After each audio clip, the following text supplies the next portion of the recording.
జై మెహర్ బాబా అన్నయ్య.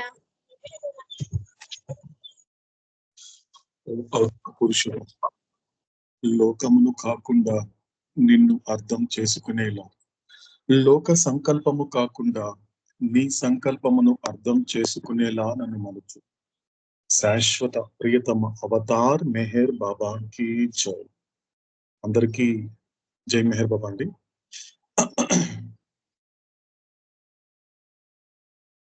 జై మెహర్ బాబా అన్నయ్య. జై మెహర్ బాబా అన్నయ్య. జై మెహర్ బాబా. సో ఈరోజు షెడ్యూల్ని ఇంకొకసారి రిపీట్ చేస్తానండి.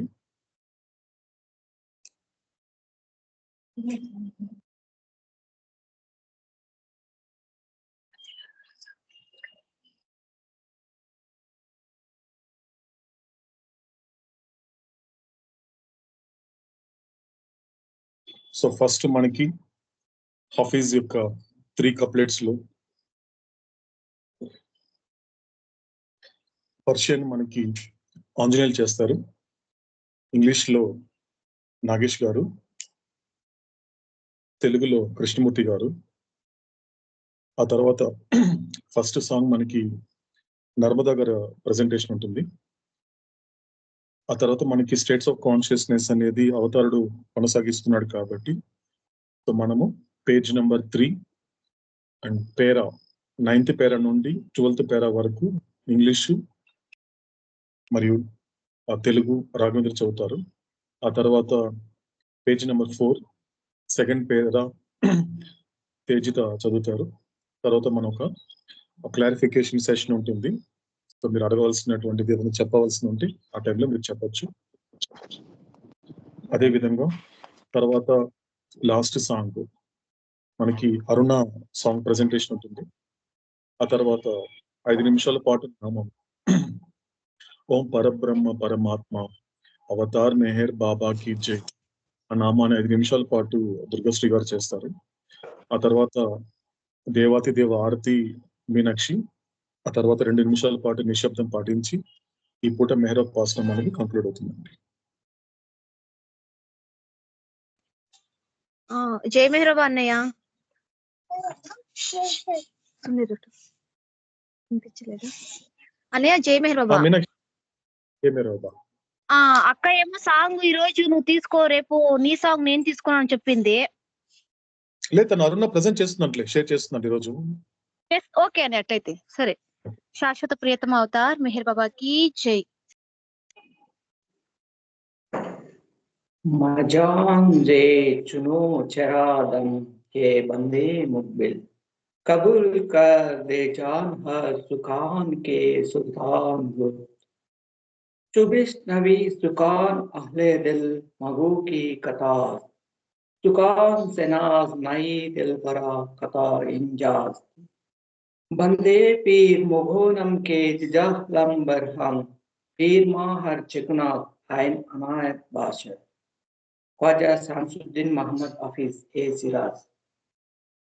शाश्वत प्रीतम अवतार मेहर बाबा की जय। Befitting a fortunate slave, carry out every command of the master without any question of why and what. About what you hear from the master, never say it is wrong, because, my dear, the fault lies in your own incapacity to understand him. I am slave of the master who has released me from ignorance. Whatever my master does is of the highest benefit to all concerned. Hafiz. శాశ్వత ప్రియతమ Avatar Meher బాబాకి ఎందుకు ఏమిటి అను ప్రశ్నలు లేకుండా అదృష్టవంతుడ ఒక బానిస వలె నీ గురువు యొక్క ప్రతి ఆజ్ఞను పాలింపు.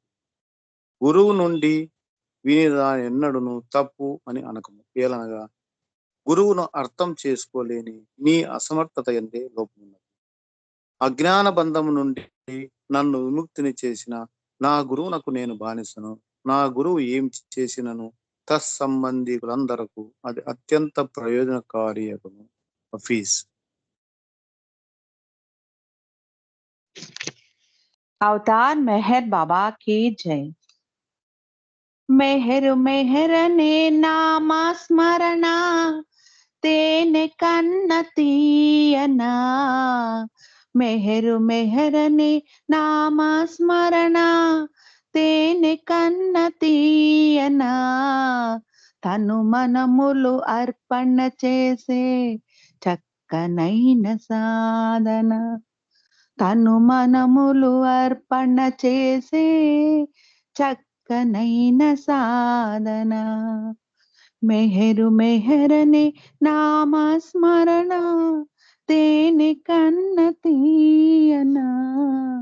తను మనములు అర్పణ చేసే చక్కనైన సాధన.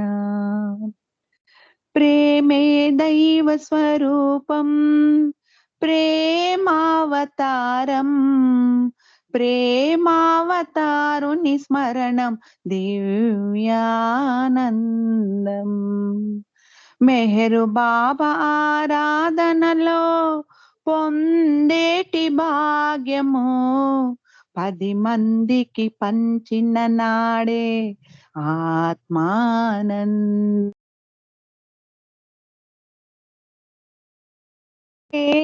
ఆత్మానందము. మెహరు మెహరనే నామస్మరణ తేనె కన్న తీయన. తను మనములు అర్పణ చేసే చక్కనైన సాధన. చింతలతో మై మరపు చింతలను బాపు.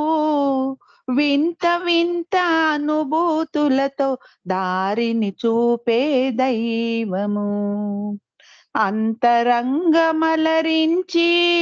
దివ్య జీవనము చూపి శాశ్వత చలికానిగా నడిపే దైవము. నిగా నడిపే దైవము. మెహరు మెహరనే నామస్మరణ తేనె కన్న తీయన. మెహరు మెహరనే నామస్మరణ తేనె కన్న తీయన. తను మనములు అర్పణ చేసే చక్కనైన సాధన. తను మనములు అర్పణ చేసే చక్కనైన సాధన. వేకువ నిద్దుర లేచి బాబాను తలచి దినచర్యను ప్రారంభించే జీవితమే సౌభాగ్యము.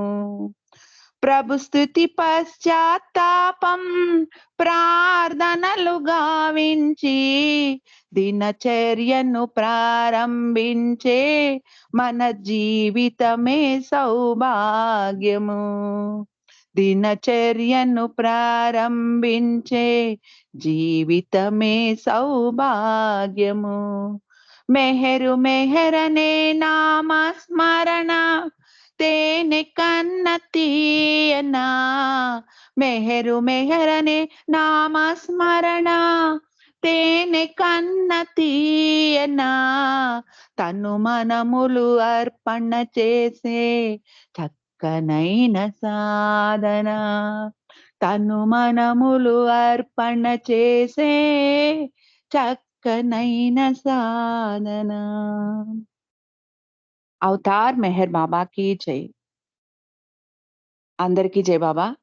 ఈ ఒక్క పాటలో బాబా నామానికి ఉన్న ఔన్నత్యాన్ని ఇక్కడ వర్ణించడం జరిగింది కవి.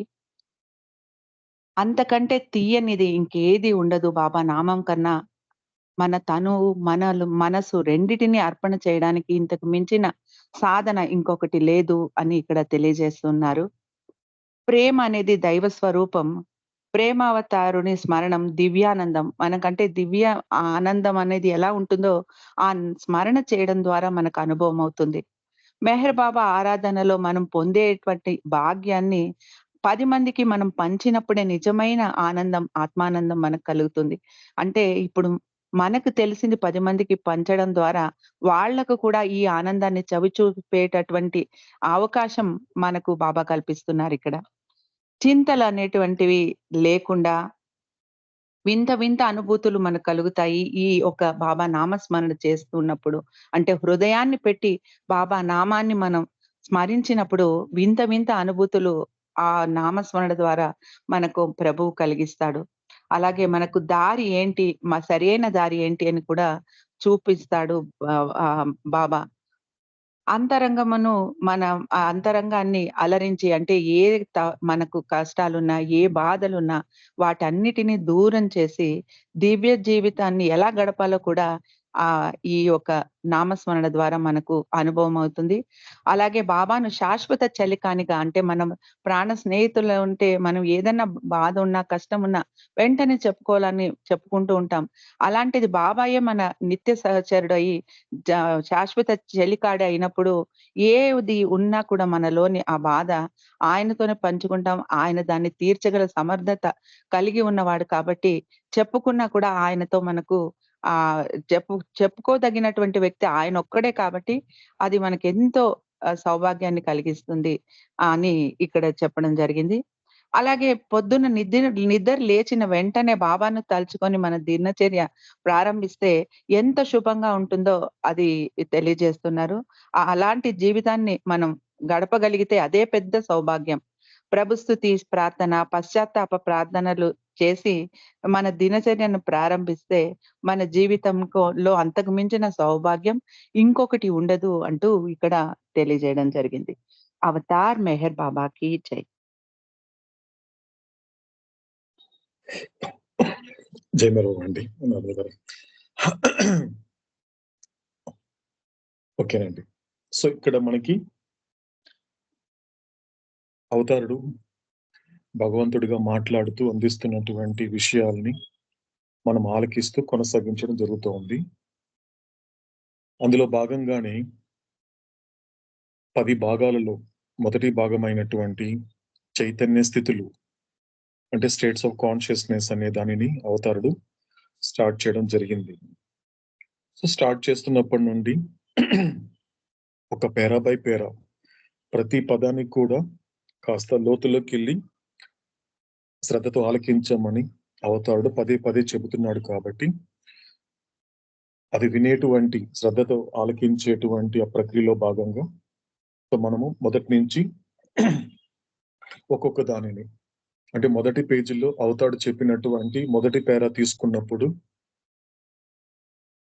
అంటే నువ్వు గతంలో ఎక్కడ ఉండేవాడివి, ప్రస్తుతం ఎక్కడ ఉంటున్నావు, భవిష్యత్తులో ఎక్కడ ఉండబోతున్నావు అని ప్రశ్నించినప్పుడు ఒక దేహంగా కాకుండా ఆత్మగా ఎక్కడున్నావు అనేటువంటి ఒక క్లారిఫికేషన్ మొదటి లైన్లోనే ఇవ్వడం జరిగింది.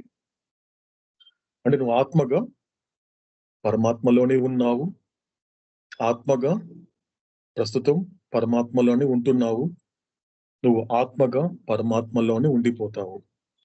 కాబట్టి ఒక నిజమైన అస్తిత్వం, ఒక నీ యొక్క రియల్ ఎగ్జిస్టెన్స్ అంటే ఏదైనా ఉంది అంటే నువ్వు ఒక ఆత్మవి. అంటే ఆ విషయంతో పాటు మరో విషయాన్ని కూడా చాలా స్పష్టంగా మనకి మొదటి లైన్లోనే మనకు అవతారుడు అందించడం జరిగింది. ఏంటది అంటే సో నేనెవరు నాకు తెలియచేశాడు, తానెవరు తను తెలియచేసుకున్నాడు.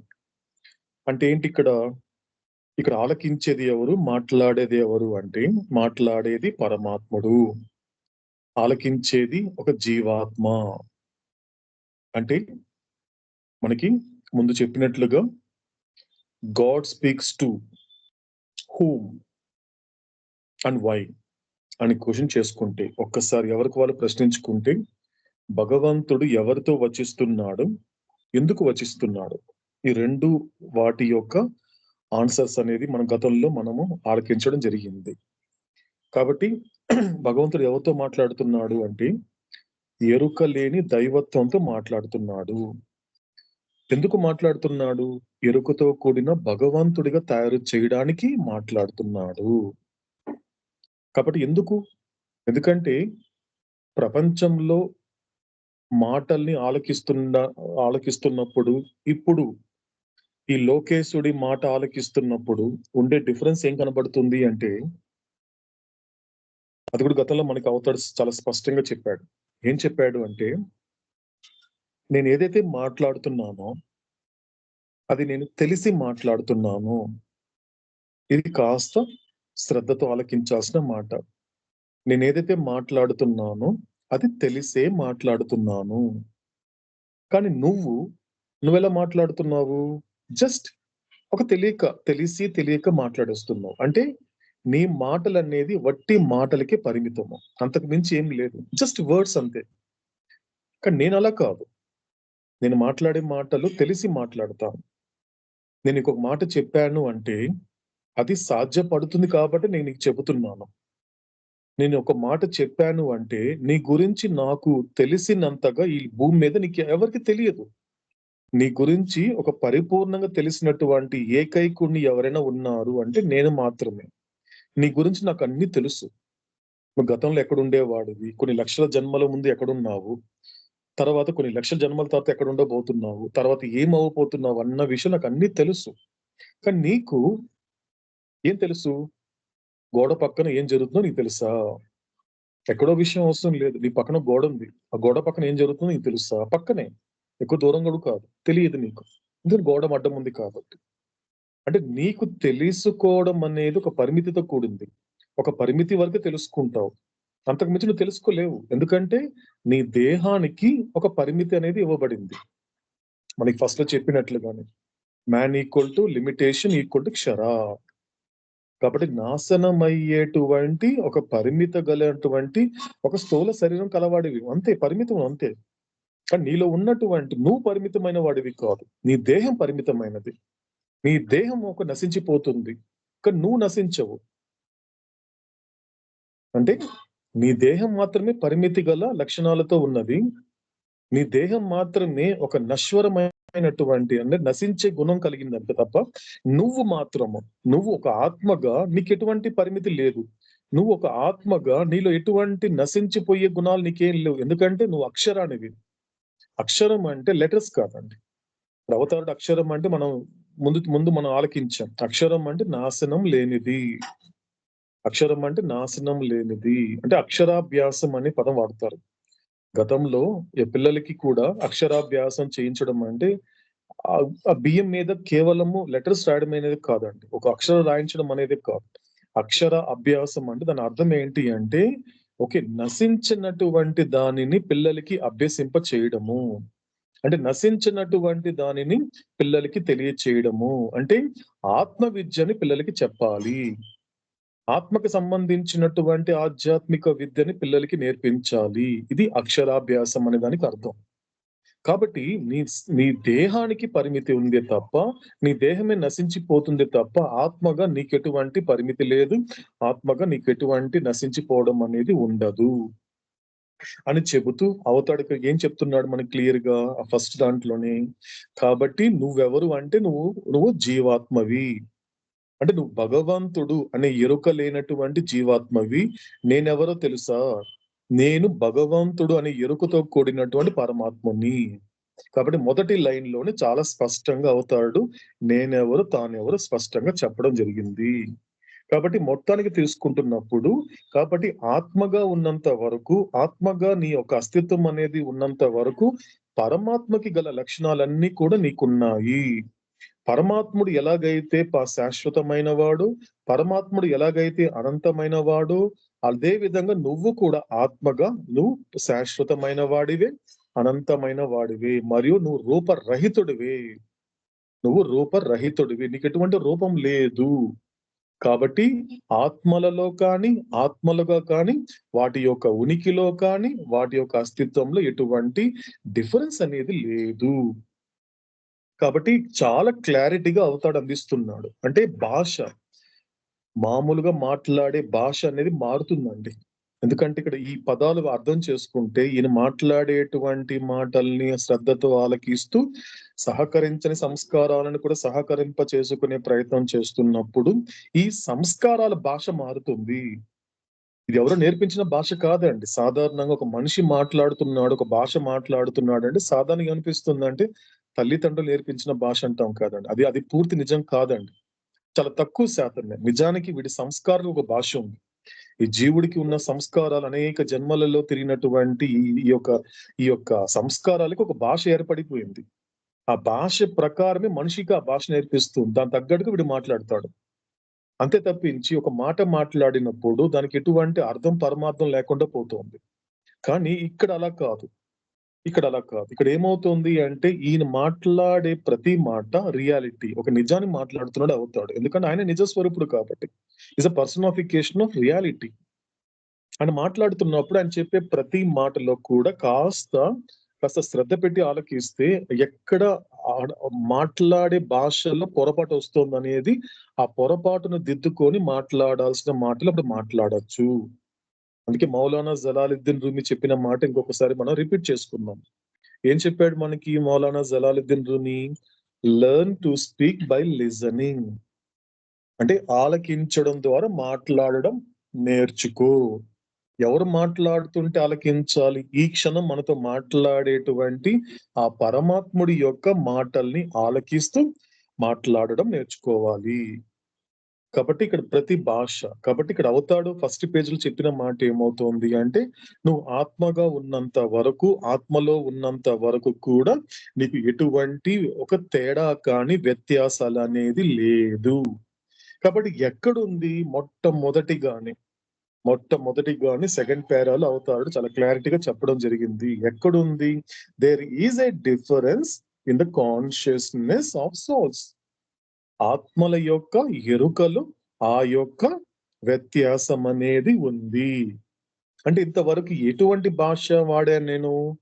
ఎలా తేడాలు చూశాను? మనుషులలో తేడా చూశాను, మనుషుల యొక్క పదవిలలో తేడా చూశాను, మనుషులలో ఉండేటువంటి హోదాలలో తేడా చూశాను, మనుషులలో ఉండేటువంటి లక్షణాలలో తేడా చూశాను, మనుషులలో ఉండేటువంటి ఆ విధమైనటువంటి సంపదలలో ఆ వ్యత్యాసం చూశాను.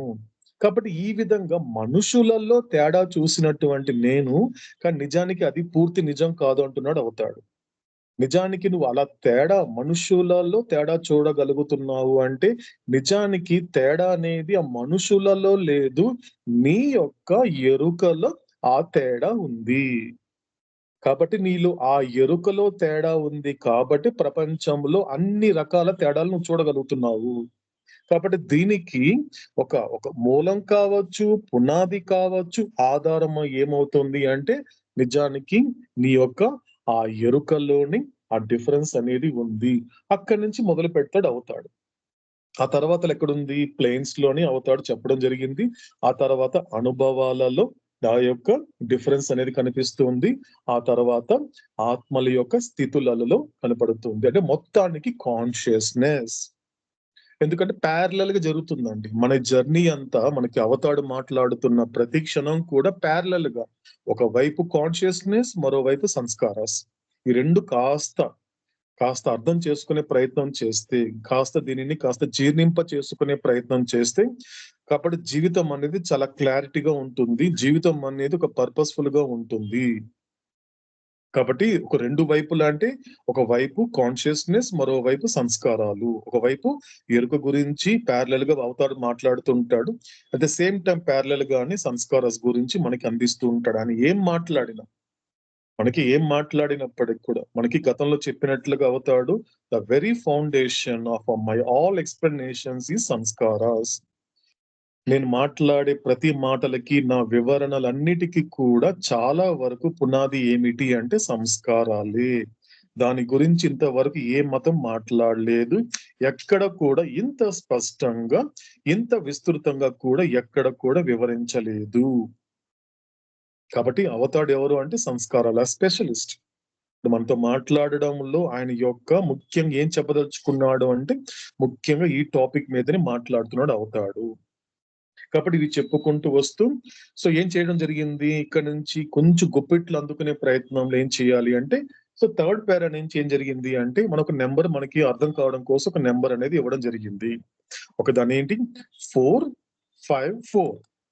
454 అంటే ఏంటి? ఇక్కడ 4 అంటే ఏంటి? ఇక్కడి నుంచి అవతార పురుషుడైనటువంటి మెహర్ బాబా భగవంతుడిగా మాట్లాడుతున్నప్పుడు ఆయన మాట్లాడేది నలుగురు గురించి. ఆ 4 మెంబర్స్ ఎవరు? Most souls, some souls, few souls, very few souls. కాబట్టి ఆ నలుగురు దేని కనెక్ట్ అయ్యారు? 5ంటికి కనెక్ట్ అయ్యారు. 5 ఏంటి? Consciousness, world, planes, binding and impressions. So ఈ 4 కనెక్ట్ అయినప్పుడు, ఈ 2 కనెక్ట్ అయినప్పుడు ఉండేటువంటి మరో 4 అనే ఎక్స్పీరియన్స్ అనేది వస్తుంది. అది మనం చూస్తూ వచ్చాం. కాబట్టి మొదటిగా మనం చూస్తున్నటువంటి అవతాడు చెప్పింది ఏంటి అంటే, సో మళ్ళీ ఒక గతంలో చెప్పినట్లుగా మనకు అవతాడు ఏం చెప్పాడు మనకి అంటే, నేను గాడ్ స్పీక్ స్టార్ట్ చేసినప్పటి నుండి కూడా గుర్తు పెట్టుకో, నీకు తెలిసిన దానితో మొదలు పెడుతున్నాను. నీకు కష్టం ఏం లేదు, ఇక నువ్వు కన్ఫ్యూజ్ అవ్వాల్సిన అవసరం లేదు. నీకు తెలిసిన దానితో మొదలు పెడుతున్నావు. నీకు తెలిసినటువంటి 2 విషయాలు, ఒక రకంగా చెప్పాలంటే 3 విషయాలు. దాంట్లో 2 విషయాలు కొన్ని తెలియని విషయాలు అంతే. నేను చెప్పబోయేటువంటి 5 విషయాల్లో నీకు ఆల్రెడీ 3 విషయాలు తెలుసు. నువ్వు ఎప్పుడు మాట్లాడుతుంటావు అంటే తెలిసి మాట్లాడట్లేదు, అవగాహన లేక మాట్లాడుతున్నావు. అవగాహన లేకుండా మాట్లాడావు కాబట్టి నీకు క్లారిటీ కనిపించలేదు. కానీ ఇప్పుడు నేను చెప్తాను. కాబట్టి ముఖ్యంగా నీకు తెలిసిన దాంతో నేను మొదలు పెడుతున్నాను. నీకు తెలిసింది ఏంటి ఇప్పుడు అంటే, మనకి గతంలో చెప్పినట్లుగా ఎవరికి వాళ్ళు కనెక్ట్ చేసుకోవచ్చు. ఏంటి? ఉదయంతో నిద్ర లేసిన తర్వాత బాగా పరిచయం ఉన్నది ఏంటి అంటే, వాళ్ళ శరీరాలు. ఎవరి శరీరం వాళ్ళు, ఎవరి గ్రాస్ బాడీ, ఎవరి స్థూల శరీరాలు. దానికి ఎవరికి ఇంట్రొడక్షన్ అవసరం లేదు. ఎవరు ఉదయం లేసిన తర్వాత కూడా ఎవరు పరిచయం చేయాల్సిన అవసరం లేదు. అదే విధంగా ప్రపంచాన్ని కూడా ఎవరు పరిచయం చేయాల్సిన అవసరం. నాలో రోజు చూసి పుట్టినప్పటి నుంచి చూస్తున్నాను కాబట్టి ప్రపంచాన్ని కొత్తగా పరిచయం అవసరం లేదు. సో రెండో విషయం ఏంటి మనకి అంటే, ఈ 2 విషయాలు తీసుకుంటున్నప్పుడు ఒక చిన్న క్లారిటీ ఇచ్చాడు అవుతాడు. ఎందుకంటే శరీరాలకి సంబంధించినంత వరకు ఏముంటుంది అంటే కాన్షియస్నెస్ ఉంటుంది. ప్రపంచానికి సంబంధించినంత వరకు ఎక్స్పీరియన్స్ ఉంటుంది. ఇది కొద్దిగా అర్థం చేసుకోవాల్సినటువంటి ఒక చిన్న క్లారిఫికేషన్. అంటే ప్రపంచానికి ఎరుక ఉండదు, శరీరానికి అనుభవం ఉండదు. కాబట్టి మాటలు మాట్లాడుతున్నప్పుడు అతను ఎందుకు అంత బాధను అనుభవిస్తున్నాడు అంటే, నిజానికి ఆ బాధ యొక్క ఎరుకలు అతను ఉన్నాడు అంతే. అతనికి బాధ అనుభవించటం లేదు. స్పష్టంగా అవుతాడు చెప్పేశాడు. ఫస్ట్ మనకి 3rd పేరాలోనే చెప్పడం జరిగింది. ఏమవుతుంది? It's consciousness of body. శరీరానికి ఒక కాన్షియస్నెస్ మాత్రమే ఉంటుంది తప్ప ఎక్స్పీరియన్స్ ఉండదు. అంటే ఇక్కడ ఎలా అర్థం చేసుకోవాలి? ఒక వ్యక్తి మామూలుగా సాధారణంగా మనం మాట్లాడే భాష ఎలా ఉంటుంది సాధారణంగా అంటే, అతను చూడండి, అతను ఎంత బాధని, ఎంత పెయిన్ ఎక్స్పీరియన్స్ చేస్తున్నాడు అంటాం, ఎంత అనుభవిస్తున్నాడు అంటాం. నిజానికి అతను పెయిన్ అతను ఎక్స్పీరియన్స్ చేయట్లేదు. అతడు తన యొక్క గ్రాస్ బాడీ యొక్క కాన్షియస్నెస్ ఉండడం వలన ఆ కాన్షియస్ తో అతను ఆ పెయిన్ అనేది ఫీల్ అవుతున్నాడు. ఆ పెయిన్, ఆ బాధను అనుభవిస్తున్నాడు. కాబట్టి ఏం జరుగుతుంది అక్కడ ముఖ్యంగా శరీరానికి సంబంధించినంత వరకు ఎరుక అంటే ఆ స్థూల ప్రపంచంలో ఉండేటువంటి అనుభవం ఏదైతే ఉందో ఆ అనుభవమే ఇతడికి ఆ స్థూల శరీరం యొక్క ఎరుకని ఇచ్చింది. మనం ఎగ్జాంపుల్ మనకి అవతాడు చెప్పడం జరిగింది. ఎలా తెలుస్తుంది అంటే, నీకు స్థూల ప్రపంచపు అనుభవం నుంచే నీకు స్థూల శరీరం యొక్క ఎరుక వస్తుంది. వెరీ సింపుల్ అండి. ఎలా తెలుసుకోవాలి, అర్థం చేసుకోవాలి. ఇప్పుడు చలేస్తుందండి, రాత్రిపూట పడుకున్నప్పుడు చలేస్తున్నప్పుడు పడుకున్నప్పుడు చలి లేదు, కాస్త నిద్రలోకి జారుకుంటున్నప్పుడు చలేస్తూ ఉంది. చలి ఎక్కడి నుంచి వచ్చింది? బయట నుండి వచ్చింది. చలి బయట నుండి వచ్చింది.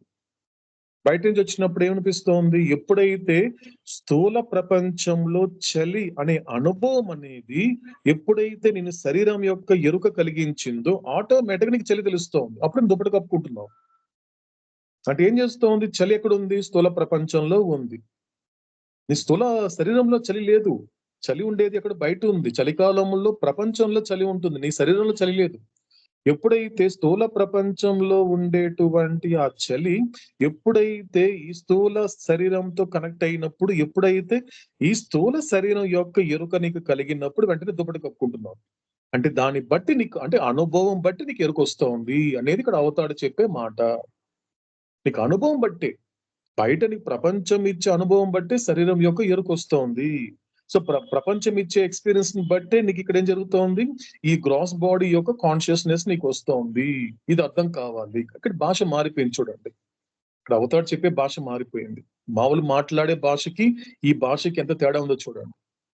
కాబట్టి ఎందుకంటే అనుభవం బట్టే నీకు ఎరుకలు వస్తుంది.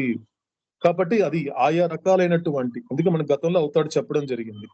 రకరకాలైనటువంటి శరీరాలు, రకరకాలైనటువంటి అనుభవాలు, రకరకాలైనటువంటి భూమికలు, రకరకాలైనటువంటి బంధనాలు, రకరకాలైనటువంటి సంస్కారాలు.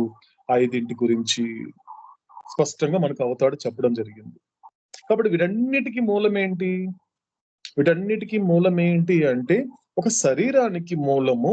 ఎందుకంటే ప్రపంచమా అంటే కాదు. పోనీ ఆ తర్వాత ఒక భూమికలా అంటే కాదు. పోనీ తర్వాత బంధనాలా అంటే బంధనాలు కూడా కాదు. మరి ఏంటి కారణము? సంస్కారాలు. ఈ భాష బాగా అర్థం కావాలి. వీలైనంత వరకు జీర్ణింప చేసుకునే ప్రయత్నం చేయాలి. నీ జీవితంలో ఏది జరిగినా జరగకపోయినా కారణము నీ సంస్కారాలే. ఎవరికి వాళ్ళు. ఒకవేళ గ్రాస్ బాడీకి సంబంధించింది అయితే గ్రాస్ ఇంప్రెషన్స్. ఈ ప్రపంచంలో నేను ఇలా ఉండడానికి, లేకపోతే నా స్థూల దేహం ఇలా ఉండడానికి కారణం ఏంటి అంటే ఇదంతా నా స్థూల సంస్కారాలే కారణము అనే భాష మారాలి. కాజ్ అనే పదం స్పష్టంగా వాడవుతాడు. కాబట్టి ఏం జరుగుతోంది అంటే సంస్కారాలను బట్టి బంధనాలు ఉంటుంది, బంధనాలు బట్టే భూమికలు ఉంటుంది, భూమికలు బట్టే ప్రపంచం అనేది ఉంటుంది, ప్రపంచం బట్టే శరీరాలు ఉంటుంది. ఇది అర్థం కావాలండి. గుప్పెట్లో చెప్పినటువంటి గొప్ప నిజం ఇది. మీ గుప్పెట్లను వచ్చేసింది చూడండి. ఇప్పటికి వచ్చేసింది. ఇప్పటికి అందిస్తున్నాడు, మనందరికీ గుప్పెట్లు అందించాడు. కాబట్టి ఈ 5 విషయాలు అనేది కాస్త ఎప్పటికప్పుడు అనలైజ్ చేసుకుంటూ, విశ్లేషించుకుంటూ విచారం చేసుకోవాలి. అంటే మొత్తానికి ఏం జరుగుతోంది? ఈ శరీరానికి కారణం ఏంటి? సంస్కారాలే. ఈ శరీరం ఎందుకు వచ్చింది? సంస్కారముల వలనే. ఎందుకు ఈ యొక్క స్థూల శరీరంతో స్థూల ప్రపంచంలో ఎందుకు వచ్చాను? సంస్కారాల వలన. ప్రతిదీ సంస్కారాలు. కాబట్టి ఈ 2 తెలుసుకుంటే ఒక చక్కని ఒక మాట చెప్తాడు అవుతాడు. నాకు చెప్పిన మాట, నాకు అర్థమయ్యేలాగా నాకు అవుతాడు చెప్పిన మాట ఏంటి అంటే ఈ సంస్కారాలకి దేహాలకి ఎలా కనెక్ట్ చేసుకోవచ్చు అంటే నాకు చెప్పిన మాట ఏంటంటే ఇదంతా సంస్కారములతో సంసారం. ఇది అర్థం చేసుకోవాలండి. కొద్దిగా అర్థం చేసుకునే ప్రయత్నం చేద్దాం. మనకు అర్థమయ్యే భాష కాబట్టి. సంస్కారములతో సంసారము. ఇక్కడ ఎవరితో సంసారం చేయటం లేదు. ప్రతి జీవుడు, పెళ్ళైన వాడు, పెళ్లి కాని వాడు, పుట్టినటువంటి వాడు, వృద్ధుడు అందరూ ఈ సంస్కారములతోనే సంసారం చేస్తున్నారు. కాబట్టి సంస్కారాలతో సంసారము చేస్తున్నావు కాబట్టే కాయముతో కాపురం చేస్తున్నావు. ఇక్కడ కాయము అంటే తెలుగులో చెప్పాలి అంటే శరీరము. కాయము అంటే శరీరము కాపురం చేస్తున్నాడు. కాబట్టి ఇక్కడ సంస్కారాలతో సంసారం చేస్తున్నంత వరకు కాయంతో కాపురం తప్పదు. కాపురం పెట్టాలి అంటే పెళ్లి చేసుకోవాల్సిన అవసరం లేదండి. ఇది పెళ్లికి సంబంధించింది కాదు, కేవలం ఇది వీటికి సంబంధించింది కాదు. సాధారణంగా మనం దానికి సంబంధించి వాడుతాం కాబట్టి. కానీ ఆధ్యాత్మికతలో కూడా సంసారం ఉంటుంది, ఆధ్యాత్మికతలో కూడా కాపురం ఉంటుంది. కాబట్టి సంస్కారములతో సంసారము, కాయముతో కాపురము. కాబట్టి ఇప్పుడు దాకా అవతాడు చెప్పిన విషయాలన్నిటిని కూడా ఒక్కసారి ఒక ఎస్సెన్స్ చూడాలంటే ఎలా చూడాలి? ఇప్పుడు ఈ మాట ప్రకారం అంటే ఎలా తీసుకోవాలి అంటే ఒక జీవుడు అంటే ముఖ్యంగా మోస్ట్ సోల్స్ దేంతో కాపురం చేస్తున్నాడు అంటే స్థూల సంస్కారములతో సంసారం చేస్తున్నాడు. కాబట్టి ఇతడు స్థూల కాయంతో కాపురం చేస్తున్నాడు. రెండింటిని కనెక్ట్ చేసుకుందామండి. అంటే ఈ శరీరానికి మూలమైంది సంస్కారాలు. అంటే మోస్ట్ సోల్ అంటే ఎవరు? స్థూల సంస్కారములతో సంసారం చేస్తున్నంత వరకు ఇతడు దేంతో కాపురం చేయాల్సి వస్తుంది? ఏ కాయంతో అంటే స్థూల కాయంతో కాపురం చేయాల్సి ఉంటుంది. అదే విధంగా సూక్ష్మ సంస్కారాలతో సంసారం చేస్తున్నంత వరకు అతడు సూక్ష్మ కాయముతో కాపురం చేయాల్సి ఉంటుంది.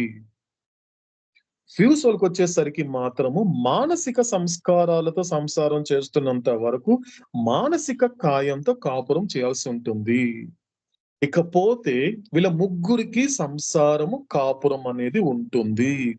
కానీ అక్కడ శరీరాలు మారాయి, సంస్కారాలు మారాయి, అంతవరకే తేడా. కానీ సంసారం ఉంది, కాపురం చేస్తున్నారు.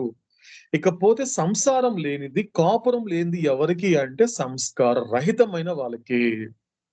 అంటే ఎప్పుడైతే దేహాలని దాటుకుంటూ అంటే స్థూల సూక్ష్మ మానసిక దేహాలు దాటుకొని ఎవరైతే ఆత్మ యొక్క ఎరుకతో ఉంటారో అదే విధంగా స్థూల సూక్ష్మ మానసిక ప్రపంచాలను దాటుకొని పరమాత్మ యొక్క అనుభవం కలిగి ఉంటారో వాళ్ళు మాత్రమే ఆత్మ సాక్షాత్కారాన్ని ప్రాప్తింప చేసుకుంటారు. వాళ్ళే గాడ్ రియలైజేషన్ కి ఎలిజిబుల్ అవుతారు.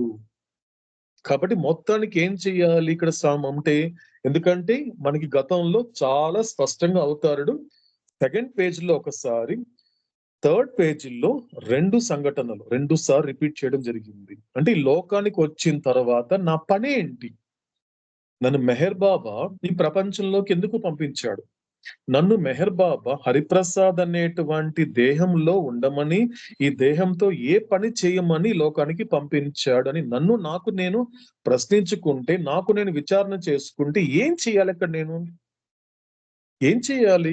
నేను నా శరీరం విడిచిపెట్టే లోపల, ఈ ప్రపంచం నుండి నేను వెళ్ళిపోయే లోపల, అందరికి దూరం అయ్యే లోపల నేను ఏది దగ్గర చేసుకోవాలి, ఎవరికి దగ్గర అవ్వాలి అని చెప్పినప్పుడు చాలా స్పష్టంగా అవుతాడు. 2nd పేజీలో లాస్ట్ పేరాలో ఒక మాట చెప్పాడు.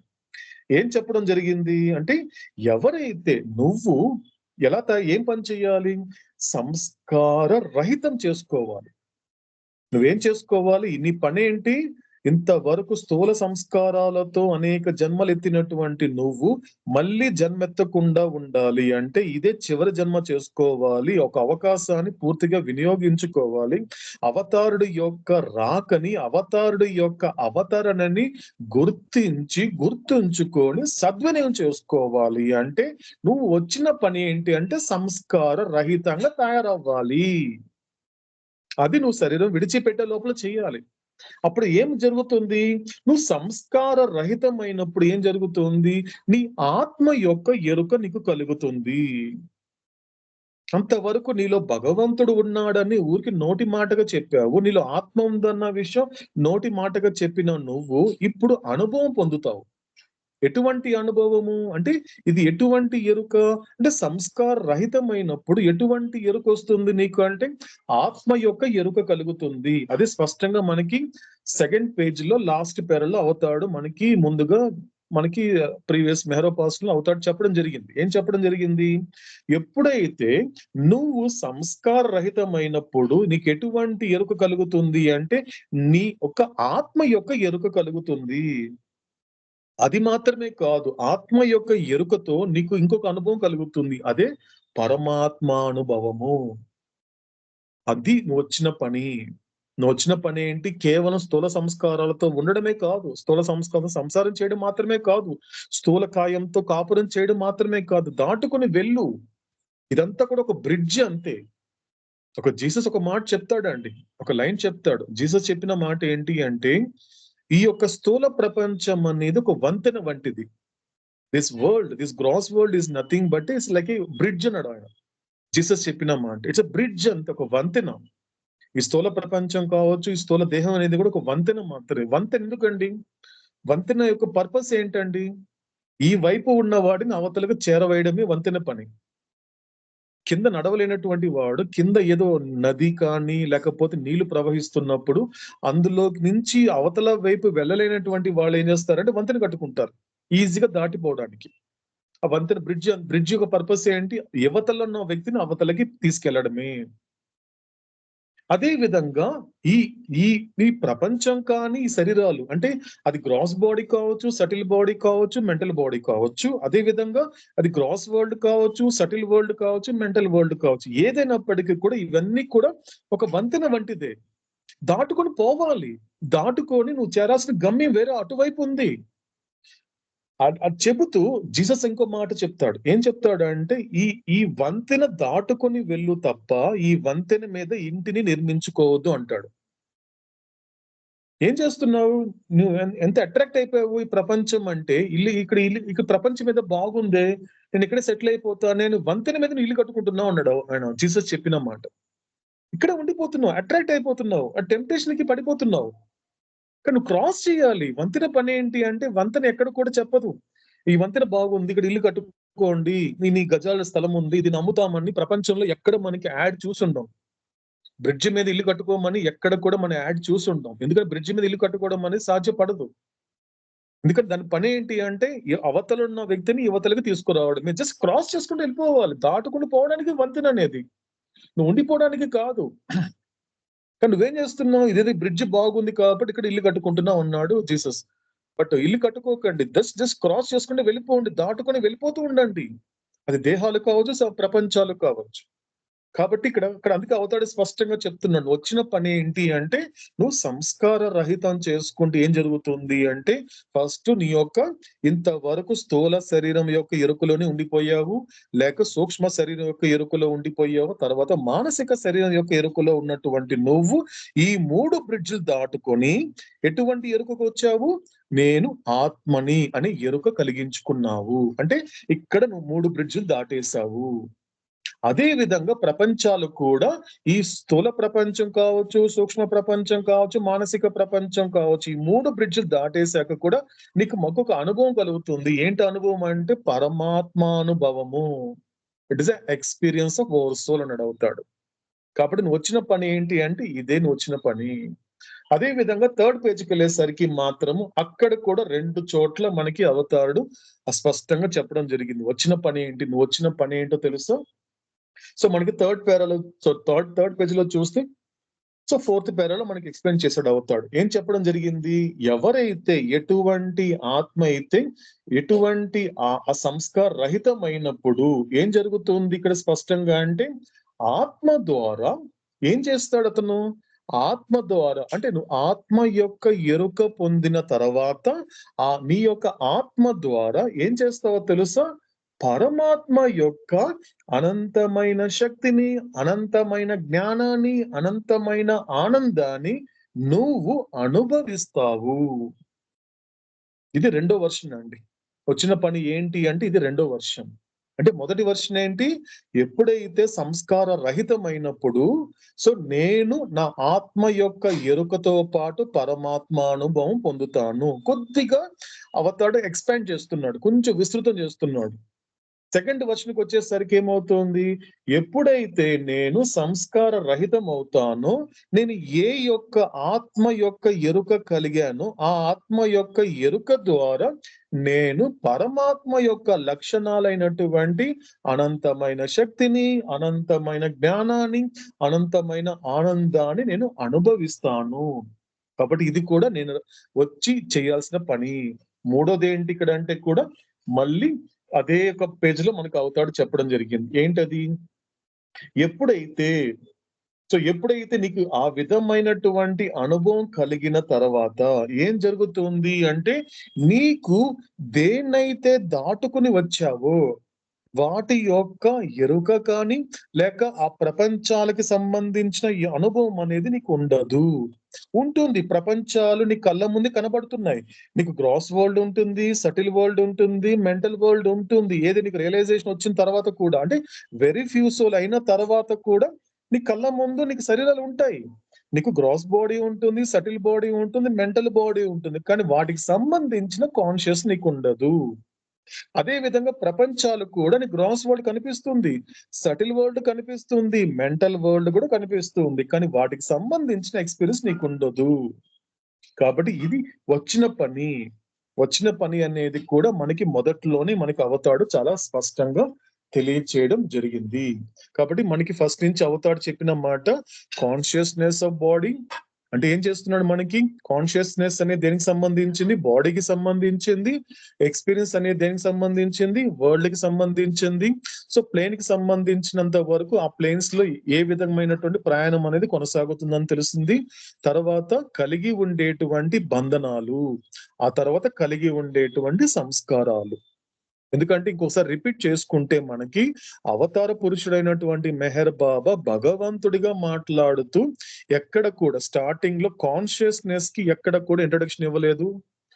తర్వాత వరల్డ్ కి, ఎక్స్పీరియన్స్ ఆఫ్ వరల్డ్ కి దానికి ఎక్కడ కూడా ఇంట్రడక్షన్ ఇవ్వలేదు. తర్వాత తీసుకుంటే ప్లేన్స్ కి ఇంట్రడక్షన్ ఇవ్వలేదు, బైండింగ్స్ కి ఇంట్రడక్షన్ ఇవ్వలేదు. కానీ సంస్కారస్ కి వచ్చేసరికి ఒక బ్రీఫ్ అండ్ బ్యూటిఫుల్ ఎక్స్ప్లెనేషన్ అవతాడు ఇంట్రడక్షన్ ఇవ్వడం జరిగింది. అంటే అన్ని ఒకటే అయినప్పుడు, మొదటి నుంచి నేనేం చెప్తున్నాను, అంతా ఒకటే అయినప్పుడు ఎందుకు ఈ డిఫరెన్స్ అనేది ఎందుకు వచ్చింది? ఈ వ్యత్యాసాలు ఎందుకు వచ్చింది అంటే మొత్తం వేదం అంతా ఇందులోనే ఉంటుందండి.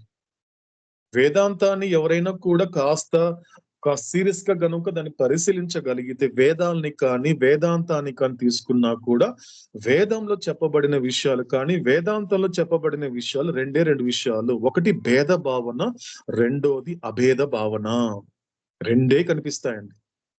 మొత్తం అవతారుడు చెప్పినటువంటి విషయాన్ని ఒక వేదాంత సారాన్ని తెలుసుకోవాలి అంటే రెండే ఉన్నాయి. ఒకటి భేద భావన. భేద భావన ఉన్నంత వరకు నీకు అజ్ఞానం అనేది ఉంటుంది, నీకు పునర్జన్మలు అనేది ఉంటుంది, లేకపోతే ఈ ప్రపంచానికి నువ్వు కట్టుబడి ఉండడం అనేది జరుగుతుంది. కాబట్టి ఎప్పుడైతే అభేద భావనకు వచ్చావు, ఎటువంటి భేదం లేనటువంటి, ఎటువంటి డిఫరెన్స్ లేనటువంటిది ఒకటి ఉంది నీలో, ఒకటి అభేద భావంతో కూడినటువంటి సద్వస్తువు ఉంది. దానికి సంబంధించినటువంటి అవగాహన గనుక నువ్వు తెచ్చుకోగలిగితే తద్వారా నువ్వు దానికి సంబంధించిన అనుభవాన్ని కూడా నువ్వు పొందొచ్చు. కాబట్టి మొత్తానికి కంప్లీట్ గా అవతాడు చెప్పిన విషయాలు ఏంటి అంటే ఇది డిఫరెన్సెస్. కాబట్టి డిఫరెన్సెస్ కి కారణం ఏంటి అంటే సంస్కారములే. కాబట్టి నీకు ఎలా డిఫరెన్స్ కనబడుతుంది లైఫ్ లో? మూడే ఉన్నాయండి. మనకి ముందు చెప్పబోతాడండి అవతాడు. మూడే విషయాలు చెప్తాడు. మూడు విషయాలు. ఒకటి చావు పుట్టుకలు, 2 పాప పుణ్యాలు, 3 సుఖ దుఃఖాలు. ఈ 3 కనిపిస్తాయండి. మొత్తాన్ని అసలు ఏంటి లైఫ్ అంతా కూడా ఎస్సెన్స్ తెలుసుకోవాలి అంటే ఈ 3 తప్పించి నువ్వు చేసిన పెద్ద ఘనకార్యాలు అంటే ఏం లేవన్నాడు అవుతాడు. నువ్వు ఇన్ని జన్మల్లో ఎన్నో జన్మలు ఎత్తావు కదా, నెంబర్ అవసరం లేదు, నెంబర్ చెప్పండి నీకు కన్ఫ్యూజ్ అవుతావు. ఎన్నో జన్మలు ఎత్తావు కదా, రీఇన్కార్నేషన్ ఒక్కసారి నిన్ను పరిశీలించుకుని నువ్వు మర్చిపోయినా కూడా నాకు గుర్తుంది కదా, నువ్వు ఏ జన్మలో ఏం చేసావు, ఏ జన్మలో ఎలా ప్రవర్తించావు, ఏ జన్మలో ఎలా నడుచుకున్నావు అన్న విషయం నువ్వు మర్చిపోయావేమో కానీ నేను మర్చిపోను కదా, నాకు అన్ని గుర్తున్నాయి. కాబట్టి ఏం చేస్తావు, ఇన్ని అనేక జన్మలు ఏం చేసావు అంటే ఏం చేస్తావు? పుడుతున్నావు, చివరికి ఏమో చస్తున్నావు, మధ్యలో ఏం చేస్తున్నావు? ఆ సుఖం వల్ల సో ఏదైతే పుణ్యం సంపాదించుకుంటూ దాని ద్వారా సుఖపడుతున్నావు, పాపం ద్వారా దుఃఖం అనుభవిస్తున్నావు. ఈ 3 తప్పించి ఇంకేమైనా చేసావా? ఎప్పుడు ఏమైనా చేసావా? ఒక్కటి నిన్ను నువ్వు ప్రశ్నించుకుంటూ నాకైతే ఏం కనిపించట్లేదు, నీకేం కనిపిస్తే చెప్పు నాకు అని అడుగుతాడు. ఈ 3 తప్పించి ఏం లేదు. చావు పుట్టుకలు, పుణ్య పాపాలు, సో సుఖ దుఃఖాలు. ఈ 3 కదా. నీ బాధ అంతా దీని మీదే కదా. ఎందుకంటే నీకేమవుతోంది, ఎందుకంటే పుట్టుకంటే నువ్వు హ్యాపీగా ఎంజాయ్ చేస్తున్నావు, డిఫరెన్స్ కనిపిస్తుంది కదా నీకు. చావు పుట్టుల మధ్య నీకు డిఫరెన్స్ కనబడుతుంది కదా. ఎందుకంటే నీకు పుట్టుకంటే నువ్వు సెలబ్రేట్ చేసుకుంటున్నావు, ఎక్కడైనా చావు గురించి నువ్వు సెలబ్రేట్ చేసుకుంటున్నావా? బర్త్డే సెలబ్రేషన్స్ అంటున్నావు, డెత్ డే సెలబ్రేషన్ చేసుకుంటున్నావా? నువ్వు ఎప్పుడైనా ఈక్వల్ గా డిఫరెన్స్ లేకుండా రెండింటిని ఒకలాగా చూడగలుగుతున్నావా? చూడలేకపోతున్నావు.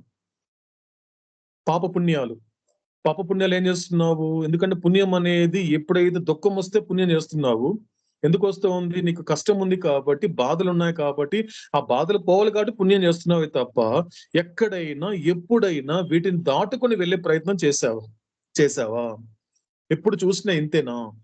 కష్టాలు వచ్చినప్పుడు ఏమవుతుంది? పుణ్యం సంపాదించి, పుణ్యం ద్వారా మళ్ళీ సంపాదించుకుంటున్నావు, సుఖం కావాలనుకుంటున్నావు. సుఖంలో ఉన్నప్పుడు ఏమన్నా జస్ట్ కొంచెం క్వైట్ గా ఉన్నావా? అహంకారంతో విరవీగుతున్నావు. ఏం చేస్తున్నావు? పాపం చేస్తున్నావు. పాపం తగ్గట్టుగా మళ్ళీ దుఃఖం అనుభవిస్తున్నావు. మళ్ళీ దుఃఖం వచ్చినప్పుడు మళ్ళీ పుణ్యం జోకి వెళ్తున్నావు. మళ్ళీ పుణ్యం నుంచి సుఖం, మళ్ళీ సుఖం నుంచి పాపం, పాపం నుంచి దుఃఖం. ఇదే కదా జరుగుతోంది ఇన్ని జన్మలుగా.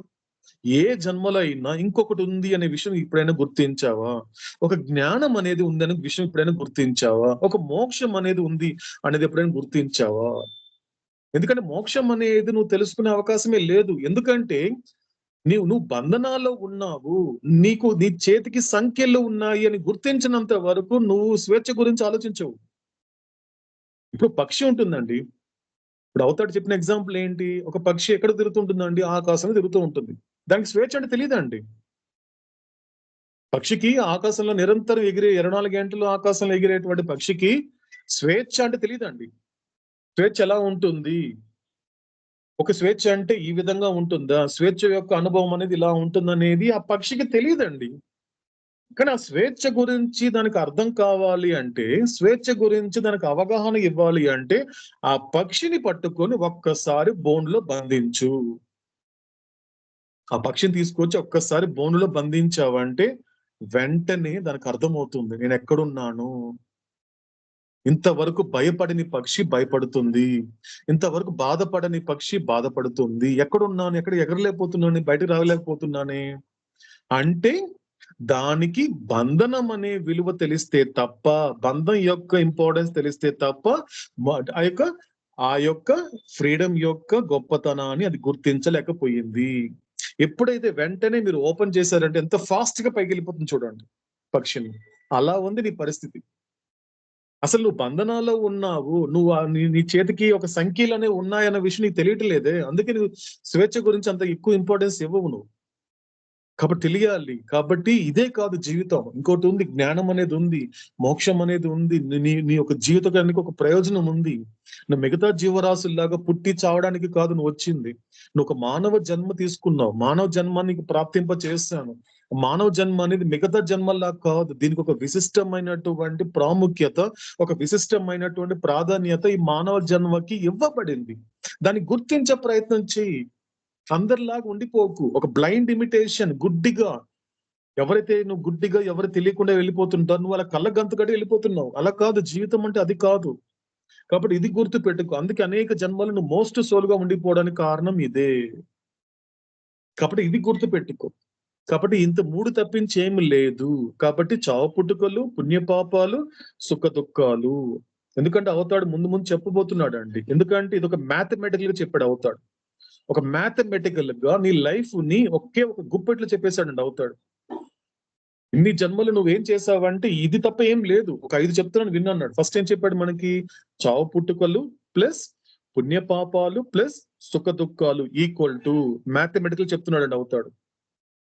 ఫస్ట్ ఏంటి? చావు పుట్టుకలు ప్లస్, రెండోది పుణ్యపాపాలు ప్లస్ సుఖ దుఃఖాలు ఈక్వల్ టు, ఈ 3 కలిస్తే ఏంటో తెలుసా? ఈ 3 కూడా అబద్ధపు అనుభవాలు అండ్ నీడ యొక్క అనుభవాలే. ఒక ఇంగ్లీష్ లో తెలుసుకోవాలి అంటే ఏంటి 3 విషయాలు అంటే? Experience of births and deaths plus experience of vice and virtue plus experience of happiness and misery equal to experience of false and experience of shadow. అయిపోయిందండి గాడ్ స్పీక్స్. ఇంతేనండి. ఆయన గుప్పిట్లు ఇదే అందిస్తున్నాడు, ఇదే చెప్తున్నాడు ఆయన. గాడ్ స్పీక్స్ అంటే పూర్తి అవడం కాదండి, ఇంతే. భగవంతుడు మాట్లాడితే ఇలాగే ఉంటుందండి, ఉన్న నిజాల్ని ఉన్నట్లుగా మాట్లాడతాడు. ఇంతే నువ్వు చేసింది, ఇంతకు మించి ఏం చేయలేదు నువ్వు. నాకు తెలుస్తుంది కదా, రీఇన్కార్నేషన్ లో ఇదే చేస్తావు, ఇప్పుడు కూడా అదే చేస్తున్నావు. నిన్ను నా దగ్గర కూర్చోపెట్టనుకోనంత వరకు నువ్వు అదే చేస్తున్నావు అంటున్నాడు అవుతాడు. కాబట్టి ఈ తప్పించి ఇంకేం కనిపించడం లేదు. ఈ 5 విషయాల్లో ఇప్పుడు నీ గుప్పెట్లో చెప్పిన 5 విషయాలు ఎక్కడుంది జ్ఞానము? ఈ 5 విషయాలు ఎక్కడుంది మోక్షము? ఇది లేదు. కాబట్టి గుర్తు పెట్టుకోవాల్సిన విషయం ఏంటంటే సంస్కారాలే. వీటన్నిటి కారణము మీరు కాదు ప్రాబ్లం, మనుషుల ప్రాబ్లం కాదు, మనసులు అంతకంటే ప్రాబ్లం కాదు. మనసు చేత జీవుని ఇబ్బంది పెట్టేటువంటి సంస్కారాలే కారణము. ఇక్కడ ఎవరు ఇబ్బంది పెడుతున్నారు? మనస్సు ద్వారా ఇబ్బంది పెడుతోంది సంస్కారాలు. కానీ సంస్కారాలు బయట రావట్లేదు, వెనకుంటూ ఉంది బ్యాక్గ్రౌండ్ గా. అందుకే మనకి ప్రీవియస్ గా మనకు చెప్పిన అవుతాడు, నాకు చెప్పిన అవుతాడు సంస్కారాలు అంటే ఏంటి అంటే పల్లకి మీద కాలేసుకుని వెళ్తూ ఉంది. ఆ పల్లకిని మోసేది జీవుడు మనసు. సాధారణ మనసు అనిపిస్తోంది మనిషికి. ఇప్పుడున్నటువంటి పరిస్థితుల్లో కూడా ఆధ్యాత్మికత కాస్త అవగాహన తెచ్చుకున్న వ్యక్తి కూడా ఏం చెప్తాడు అంటే మనసే కదండి కారణం అంటాడు. కానీ అవతాడు దాన్ని ఒప్పుకోలేదండి. మనసు కూడా ఒక దాని బానిసే. ఒక ఆర్డినరీ హ్యూమన్ బీయింగ్ అని అవుతాడు. ఎందుకు ఆ పదం వాడాడు? Ordinary human being, also very ordinary souls. I'm not for ordinary souls అంటే ఆర్డినరీ అంటే ఏంటి బాబా ఉద్దేశము? ఆర్డినరీ అనే పదం వాడడానికి వెనక అవతారుడి యొక్క ఉద్దేశం ఏంటంటే ఎవరైతే తమ మనసులకి బానిసలై ఉంటారో వాళ్ళంతా ఆర్డినరీ సోల్స్ అని అవుతాడు. కాబట్టి మోస్ట్ సోల్స్ అంటే ఎవరు అంటే కేవలము వాళ్ళ మనసులకి బానిసై ఉంటారు. వాళ్ళ మనసు చెప్పినట్లే వింటారు తప్ప భగవంతుడు చెప్పిన మాట వినరు.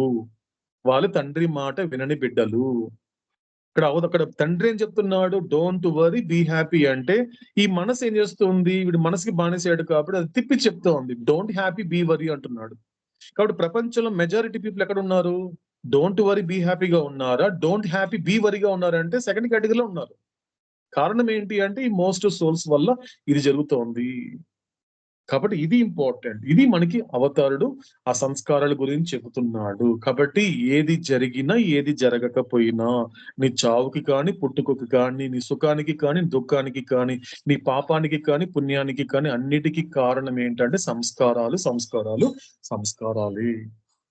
సో ఈ విధంగా ఎక్స్ప్లెయిన్ చేసుకుంటూ మనకి అవతాడు ఒక్కొక్క కాన్షియస్ గురించి, వరల్డ్ గురించి, ప్లేన్స్ గురించి, బైండింగ్స్ గురించి, సంస్కారాల గురించి చెబుతూ ఇప్పుడు కనెక్ట్ చేయడం మొదలు పెట్టాడు మనకి ముందుగా. ముందు మనకి మెహరోపాస్లో కనెక్ట్ చేయడం స్టార్ట్ చేసేది అవుతాడు. అంటే ఏంటి ఇక్కడ,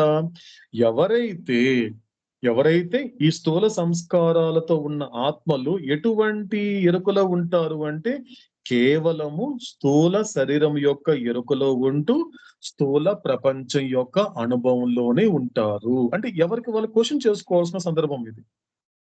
ఎవరికి వాళ్ళు క్వశ్చన్ చేసుకోవాలి, ఎవరికి వాళ్ళు ప్రశ్నించుకోవాలి. రేపు నా దేహానికి ఏదైనా జరిగినా కూడా, నా దేహం రేపు అనారోగ్యమైనా కూడా, నా దేహానికి కూడా ఏదో జరగబోతోంది అని చెప్పినా కూడా, ఈ దేహం వెళ్ళిపోతుందేమో, ఈ దేహం కంటికి కనిపించకుండా పోతుందేమో, లేకపోతే ఈ దేహానికి ఏమైనా అయిపోతుందేమో అని భయపడుతున్నావు అంటే దానికి కారణం ఏంటో తెలుసా? నువ్వు నీ శరీరాన్ని జాగ్రత్తగా చూసుకోవడం అనే పరిమితి దాటి దానికి బానిసైపోయావు. కాబట్టి అదే ఒక యావలో ఉండిపోయావు. అందుకే నీకు భయం కలుగుతోంది. ఇలా భయం కలగడానికి కారణం ఏంటో తెలుసా? శరీరం కాదు, ఎవరో కాదు, నీ స్థూల సంస్కారాలే. అందుకే భయపడతాడు మనిషి శరీరానికి సంబంధించినంత వరకు. కానీ అవతాడు చాలా స్పష్టంగా చెప్పాడు, నీ శరీరాన్ని చూసుకో. ఏదైనా ఇబ్బంది వచ్చింది, ఏదైనా అనారోగ్యం వచ్చింది, వెళ్ళు హాస్పిటల్కి వెళ్ళు, టాబ్లెట్లు తీసుకో, ప్రాక్టికల్ గా ఉండు అని చేసుకో. కానీ but take care of your body. ఈ లైన్ కాస్త అండర్లైన్ చేసుకున్నామండి. Take care of your body but do not become slave to eat అన్నాడు అవుతాడు. నీ శరీరాన్ని చూసుకో, జాగ్రత్తగా చూసుకో, తప్పు లేదు. కానీ ఒక పరిమితిలోనే ఉండు. ఒక పరిమితి దాటి ఏమైపోతుందా అంటే నీ శరీరానికి బానిస అయిపోవద్దు. ఎలా తెలుస్తుందండి నా శరీరానికి నేను బానిస అయినట్లు? ఏమి లేదండి. ఈ శరీరానికి ఏ చిన్న బాధ వచ్చినా కూడా నీకు భయం వేస్తుంది. అదే ఇండికేషన్, ఇంకేం లేదండి. అదే సంకేతం, అదేనండి. ఎక్కడైనా ఈ శరీరానికి కనుక ఏదైనా ఒక చిన్న ప్రాబ్లం వచ్చిందంటే నేనేమైపోతానేమో భయం కలుగుతుంది. అప్పుడు కాస్త నిన్ను జాగ్రత్త పరుచుకో. ఇదంతా కూడా స్థూల సంస్కారాలు. ఇంకా నువ్వు శరీరం గురించి భయపడుతున్నావు, బాధపడుతున్నావు, బానిసైపోతున్నావు అంటే గుర్తు పెట్టుకో, అండర్లైన్ చేసుకో. నువ్వు శరీరం విడిచిపెట్టేటప్పుడు ఖచ్చితంగా నేను మాత్రం గుర్తుకు రాను అడుగుతాడు. ఖచ్చితంగా నేను మాత్రం గుర్తుకు రాను. ఎందుకంటే ఈ శరీరంతో ఎప్పుడైతే బానిసైపోయావో, ఈ శరీరానికి నువ్వు పరిమితికి మించి అంతగా ఆలోచిస్తున్నావు, తగ్గట్టుగా కూడా ఈ శరీరం మిగతా శరీరాల నుండి దూరం అయిపోతుందేమో, ఈ శరీరాలకి ఆ శరీరాల అవసరం ఉంది కాబట్టి, ఆ శరీరాల అవసరం ఈ శరీరానికి ఉంది కాబట్టి, ఇలా ఒక పరిమితంగా ఉన్నప్పుడు ఈ పరిమితి దాటి గనుక నీ శరీరానికి బానిస అయిపోతే మాత్రం గుర్తు పెట్టుకో, రాసి పెట్టుకో. ఖచ్చితంగా నువ్వు శరీరం విడిచిపెట్టేటప్పుడు, అదే శరీరం విడిచిపెట్టేటప్పుడు నేను మాత్రం నీకు గుర్తు రాను అన్నాడు అవుతాడు. అంటే ఏం జరుగుతోంది? నీ స్మరణ అంత ఎక్కడ ఉంది? భగవంత్ స్మరణ లేదు, శరీర స్మరణ ఉంది. నీకు కేవలం శరీర స్మరణ అంతే, భౌతిక శరీర స్మరణే అంతే. అందుకే అవుతాడు స్పష్టంగా చెప్పాడు చార్ట్ నెంబర్ 10 లో. చాలా చాలా సూక్ష్మంగా అబ్జర్వ్ చేస్తే తెలుస్తుంది. చార్ట్ నెంబర్లో ఏం చెప్పాడు? ఆర్డినరీ హ్యూమన్ బీయింగ్ ఏమైపోయింది, అక్కడ ఉండే దేవుడు ఏమయ్యాడు? ప్రతి ఒక్కరిలో దేవుడు ఉన్నాడు కదండి. మోస్ట్ సోల్ దేవుడు ఉన్నాడు, సమ్ సోల్స్ లో దేవుడు ఉన్నాడు, ఫ్యూ సోల్ లో దేవుడు ఉన్నాడు, వెరీ ఫ్యూ సోల్ దేవుడు అయిపోయాడు. అది వేరే విషయం. ఫ్యూ సోల్ కాస్త పక్కన పెడితే, కానీ మొదటి మోస్ట్ సోల్ ఉన్న దేవుడు ఏమయ్యాడు? అక్కడ దేవుడు దేహం అయ్యాడు. అన్నమయ్య ఒక చోట ఒక మాట అంటాడు, ఏమీ తెలియని వాళ్ళకి ఇంద్రియములే దైవము అంటాడు. ఏం తెలుసుకోలేదనుకో, నీకు ఈ ఇంద్రియాలే దైవము. దీన్ని పూజించుకుంటూ ఉంటావు. ఇది చూడడం కావచ్చు, వాసన చూడడం కావచ్చు, వినడం కావచ్చు, తాగడం కావచ్చు, రుచి చూడడం కావచ్చు. ఈ పంచ జ్ఞానేంద్రియాల వైపే నీకు దీన్ని పూజిస్తూ ఉంటావు అంతే. నువ్వు తినాల్సింది తినేస్తూ ఉంటావు, చూడాల్సింది చూసేస్తూ ఉంటావు, వినాల్సింది వినేస్తూ ఉంటావు, తాకాల్సింది తాకేస్తూ ఉంటావు. ఇదే నీకు, ఎందుకంటే ఇదే నీకు దైవము. కాబట్టి ఏమయ్యాడు? మోస్ట్ సోల్ ఉన్న దేవుడు ఏమయ్యాడు? దేవుడు దేహం అయ్యాడు. ఇకపోతే సంసోల్కి వచ్చేసరికి ఏమవుతుంది? ఆధ్యాత్మికంగా ఎదిగేవాడు, మార్గం మొదలు పెట్టిన వాడికి ఆ సంసోల్ ఉన్న దేవుడు ఏమయ్యాడు? దేవుడు అక్కడ ఏమయ్యాడు? అక్కడి దేవుడు ప్రాణమయ్యాడు. ఇకపోతే ఫ్యూసల్కి వచ్చేసరికి మాత్రం అక్కడ దేవుడు ఏమయ్యాడు? అక్కడ దేవుడు మనసయ్యాడు. చివరికి వచ్చేసరికి వెరీ ఫ్యూసల్కి వచ్చేసరికి ఇక్కడ దేవుడు దేవుడయ్యాడు. ఆడు దేవుడైపోయాడు. అది నువ్వు చేయాల్సిన పని, అది నువ్వు వచ్చిన పని. నీలో ఉండే దేవుడు అవ్వాలి. కాబట్టి ఒక్కసారి నిన్ను నువ్వు పరిశీలించుకో. నువ్వు దేహాన్ని దేవుడు చేసేసుకుంటున్నావా? నీ దేహమే దేవుళ్ళ నీకు కనిపిస్తూ ఉందా? అలా కనిపిస్తూ ఉంటే నీ అదింత స్థూల సంస్కారాలు చేసే జాదు. కాబట్టి జాగ్రత్త పడు. Always be careful. ఏబిసి మనం నేర్చుకున్నాం. మనకి గతంలో మెహరోపాస్తం. ఏబిసి అంటే A for apple, B for bad, C for cat కాదండి. స్పిరిచువాలిటీలో ప్రైమరీ ఎడ్యుకేషన్ లో మనకు అవుతాడు చెప్పిన మాట ఏంటి అంటే always be careful. Till God realization. అప్పటిదాకా నువ్వు ఎల్లప్పుడూ జాగ్రత్తగా ఉండాలి. కాబట్టి ఇక్కడ చెబుతూ ఉన్నప్పుడు ఒక్కొక్క సంస్కారాన్ని కనెక్ట్ చేస్తూ మనకి అవతారుడు మొట్టమొదటిగా ఎప్పుడైతే శరీరానికి కనెక్ట్ అయ్యావంటే గుర్తు పెట్టుకో, అంటే నేను నా శరీరానికి బానిస అయిపోయాను అంటే కారణం నా స్థూల సంస్కారాలే అనే అవగాహన తెచ్చుకోవాలి. కాబట్టి శరీరానికి ఏదైనా అవుతున్నప్పుడు భయపడుతున్నావు అంటే ఆ పక్క వ్యక్తి వల్ల ప్రపంచం అనేది రీజన్ కాదు, అది కాదు కాజ్, అది కాదు, నీ స్థూల సంస్కారాల వలనే. కాబట్టి నా స్థూల సంస్కారాల వలనే నేను కేవలం శరీరంతో పరిమితం అయిపోతున్నాను, అదే విధంగా స్థూల ప్రపంచంతో పరిమితం అయిపోతున్నాను. ఇది కరెక్ట్ కాదు, నేను దీన్ని కూడా క్రాస్ చేయాలి, దీన్ని కూడా దాటుకొని వెళ్ళాలి. నాకు మెహర్ బాబా ఈ శరీరం ఎందుకు ఇచ్చాడు అంటే ఇది ఒక బ్రిడ్జి, ఈ బ్రిడ్జ్ దాటుకొని వెళ్ళాలి. బ్రిడ్జ్ దాటుకొని వెళ్ళు. నేను ఎలాంటి ఎరుకలు తెచ్చుకోవాలి, నేను స్థూల శరీరం అను లేకపోతే సూక్ష్మ శరీరం అను మానసిక శరీరం అని ఎరుక తెచ్చుకోవడానికి నాకు చైతన్యం ఇవ్వబడలేదు. నాకు కాన్షియస్ నాకు మెహర్ బాబా ఎందుకు ఇచ్చాడు అంటే నేను ఆత్మని అని ఎరుక తెచ్చుకోవడానికి నాకు ఎరుక ఇచ్చాడు అవతారుడు. అది కూడా పూర్తి చైతన్యం నాకు ఈ మానవ జన్మలో ఇవ్వబడింది. సో ఈ విధంగా కంటిన్యూ చేసుకుంటూ మెంటల్ ఇంప్రెషన్ గురించి సటిల్ ఇంప్రెషన్ గురించి చెప్తున్నప్పుడు తర్వాత మనకి 3rd పేజీకి వచ్చేసరికి ముందుగా వచ్చి మనకు అవతారు చెప్పిన మాట ఏంటి అంటే గుర్తుంది కదండి. సో ఎటువంటి లైఫ్ అంటే అది మనం చూసింది మనకు అవతాడు గతంలో చెప్పింది పేజ్ నెంబర్ 3 లో.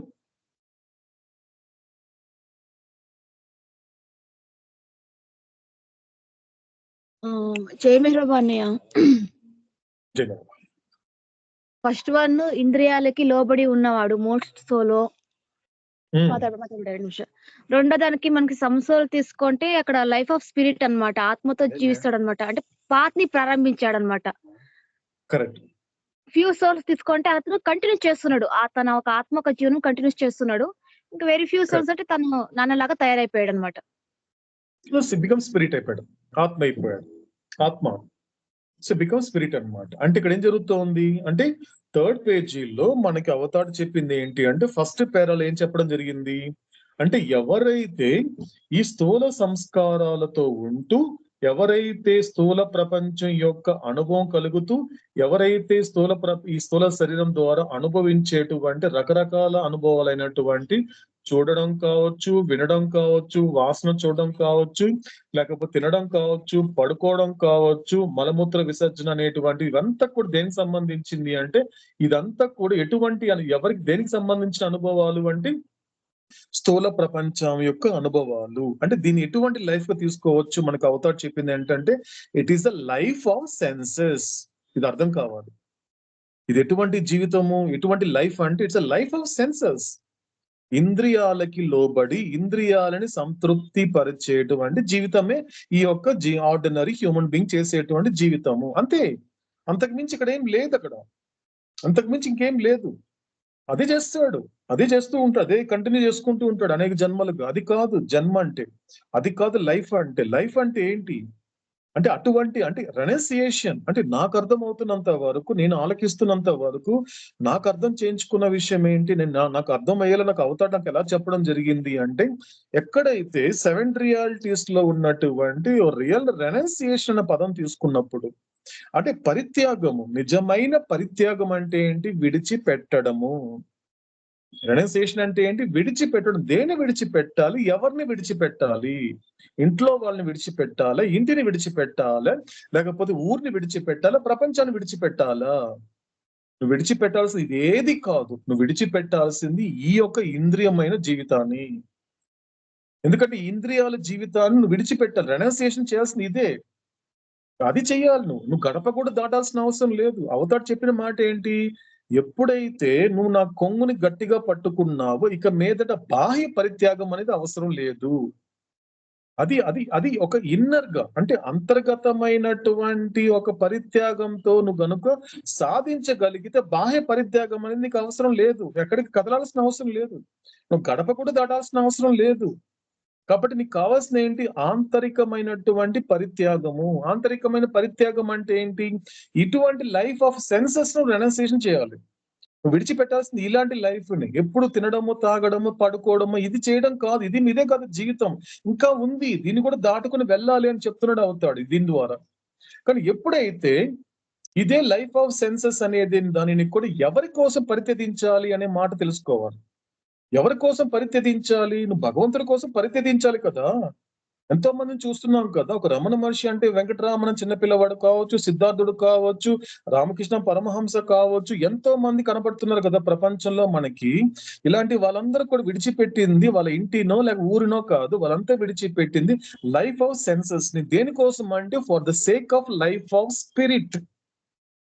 ఆత్మ యొక్క జీవితాన్ని అనుభవించడానికి, ఆత్మని తెలుసుకోవడానికి వాళ్ళంతా విడిచిపెట్టింది ఏంటంటే ఈ ఇంద్రియ జీవితాలని విడిచిపెట్టారు. వాళ్ళు పరిత్యజించారు. అదే పరిత్యజించాల్సింది అదే. ఇక్కడికి ఎవరిని మనుషులనో, ఇంట్లో వాళ్ళనో, ఇంటినో విడిచిపెట్టడమో కాదు. నువ్వు విడిచిపెట్టాల్సింది ఈ ఇంద్రియాలకి లోబడి ఇంద్రియాలని సంతృపర్చుకునేటువంటి ఆ జీవితాన్ని నువ్వు పరిత్యజించాలి. ఎవరి కోసం? నీ ఆత్మ కోసమే. కాబట్టి ఏం జరిగింది ఇక్కడ? నెక్స్ట్ వచ్చేసరికి మాత్రము ఎప్పుడైతే మోస్ట్ నుండి సమ్కి వచ్చేసరికి మాత్రము ఏం చేశాడు అక్కడ? ఆ పాత్ అనేది బిగిన్ అయింది. ఆ పాత్ అనేది బిగిన్ అయింది. ఎప్పుడు బిగిన్ అవుతుందండి పాత్? మనకి అవుతాడు. మనకి ముందు మెహరో కోసం చెప్పిన విషయాలు పాత్ ఎప్పుడు మొదలవుతుంది?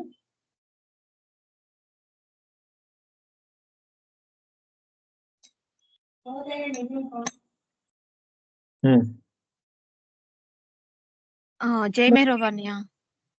అమ్మ షేర్ చేస్తాను. లోతైన నిజం కోసం ఎరుకతో కూడిన తపనతోనే మార్గం ప్రారంభమవుతుంది. ఒకటి లోతైన నిజం కోసం ఎరుకతో కూడిన తపనతోనే మార్గం ప్రారంభమవుతుంది. అంటే the path begins with conscious longing for the deeper reality అంటాడు అవుతాడు. అంటే అలా మొదలు పెట్టిన వాడే ఇక్కడ మనకు కనిపించేటువంటి సెకండ్ పేరాలో, థర్డ్ పేజీలో సెకండ్ పేరాలో ఉన్న వ్యక్తి అతడు స్టార్ట్ చేశాడు. ఆ పాత్ మొదలు పెట్టాడు. ఆధ్యాత్మికంగా అతడు ప్రయాణం అనేది మొదలు పెట్టాడు. అంటే పాత్ బిగిన్స్, స్టార్ట్ అయింది అక్కడ. ఏం జరిగింది? అక్కడికి వచ్చేసరికి మాత్రం ఇక్కడికి ఎప్పుడైతే ఒక సూక్ష్మ సంస్కారాలతో ఎప్పుడైతే నువ్వు గనుక సంస్కారాలు కలిగి ఉన్నప్పుడు ఏం జరిగింది అక్కడ? నీకు ఉన్నటువంటి ఆ యొక్క స్థూల శరీరం ద్వారా ఏం చేస్తున్నావు? నీకు ఈ మూడు తప్ప నీకు వేరే కనపడదు. ఒకటి ఒక్కసారిగా ఇంద్రియాల యొక్క ఆ సంతృప్తి పరుచుకునే జీవితం నుండి ఆత్మ యొక్క జీవితం మొదలు పెట్టిన తర్వాత ఒక్కసారిగా నీకు మూడు విషయాలు ఎక్స్పీరియన్స్ కలుగుతుంది. ఏంటది? చూడడము, ఆ వాసన చూడడము, ఆలకించడము. ఈ మూడే కనిపిస్తుంది. ఇది మూడే మిగులుతుంది అన్నాడు అవుతాడు ఆ సంసోల్లో. తర్వాత ఫ్యూచర్కి వచ్చేసరికి ఏం జరిగింది?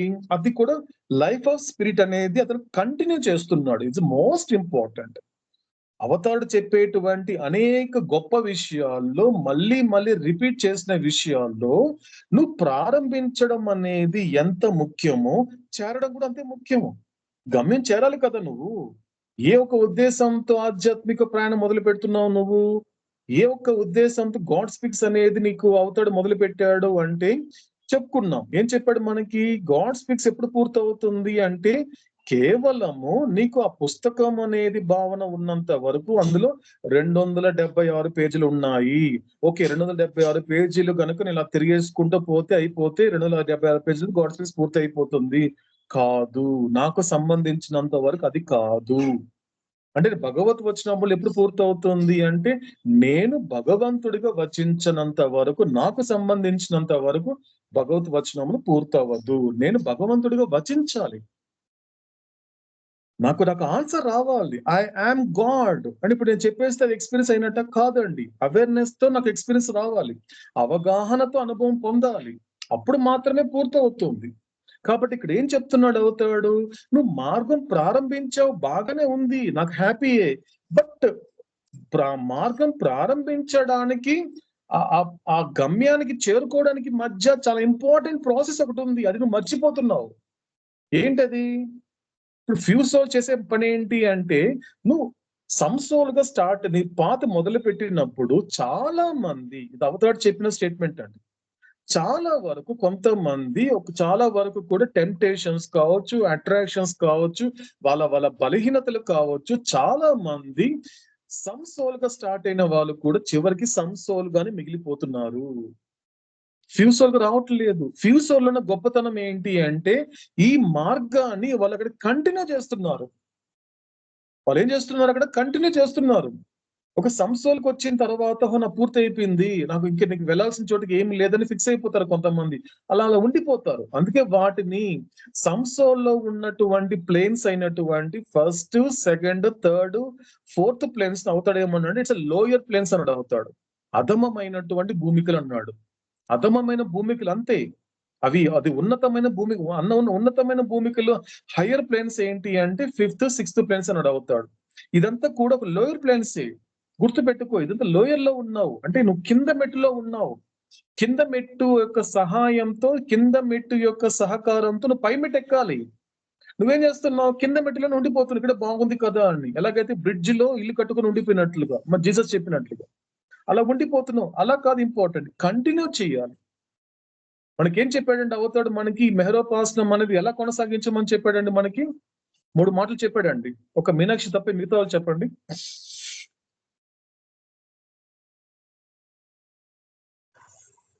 అన్నయ్య పూర్తి ఎరుకతో నిత్యంగా నిరంతరంగా అన్నయ్య. ఫస్ట్ ఎరుకతో అంటే 3 రకాలుగా, ఎరుకతో, నిత్యంగా, నిర్విరామంగా, నిరంతరంగా చెయ్యాలి. అంటే కాన్షియస్లీ, కాన్స్టాంట్లీ అండ్ కంటిన్యూస్లీ. 3 విధాలుగా ఈ మెహరోపాసన కంప్లీట్ మనం కంటిన్యూ చేయాలి. ముఖ్యంగా కాన్షియస్లీ, ఎందుకంటే కాన్షియస్ ఉంటే తప్ప నీకు కాన్స్టాంట్ గా ఉండదు. కాబట్టి కాన్షియస్ ప్లస్ కాన్స్టాంట్ ఉంటే తప్ప నువ్వు కంటిన్యూ చేయాలి. ఆ కంటిన్యూ చేసే వ్యక్తి ఫ్యూసోల్. ఆ కంటిన్యూ చేసే వ్యక్తి ఎవరు అంటే ఫ్యూసోల్. ఆ ఫ్యూసోల్ తెలుస్తుంది, ఎందుకంటే నేను ఇది సరిపోదు, ఇంకా ముందు ఉంది. ఫ్యూసోల్ అనేది కూడా ఒక బ్రిడ్జే కదా, ఎందుకంటే అక్కడ కూడా నేను సంసారం చేస్తున్నానే. ఎందుకంటే ఫ్యూసోల్ ఏం చేస్తున్నాడు, అక్కడ కూడా సంసారం ఉంది కదా. అంటే ఇంప్రెషన్ మారింది, శరీరం మారింది, అంతే తేడా. ఫ్యూసోల్ దేంతో సంసారం చేస్తున్నాడు, మానసిక సంస్కారాలతో సంసారం చేస్తున్నాడు. ఏ కాయంతో కాపురం చేస్తున్నాడు, మానసిక కాయంతో కాపురం చేస్తున్నాడు. అక్కడ సంసారం ఉంది, కాపురం ఉందే. అతడు ఇంకా సంస్కార రహితం అవ్వలేదే. కాబట్టి సంస్కార రహితం అయ్యేంత వరకు నీ ప్రయాణం ఆగకూడదు. కాబట్టి it should be consciously, it should be constantly, it should be continuously. అందుకు దీనిని C³ అంటారు. దీనికి అవుతాడు మనకు అర్థమయ్యే భాషలో చెప్పింది, C³ గా నీ జర్నీ చేయాలి. నేను చెప్పే మాటల్ని శ్రద్ధగా ఎలా ఆలకించాలి, నువ్వు కాన్షియస్ గా ఆలకించాలి, కాన్స్టాంట్ గా ఆలకించాలి, తర్వాత కంటిన్యూస్ గా ఆలకించాలి, మధ్యలో బ్రేక్ తీసుకోకూడదు.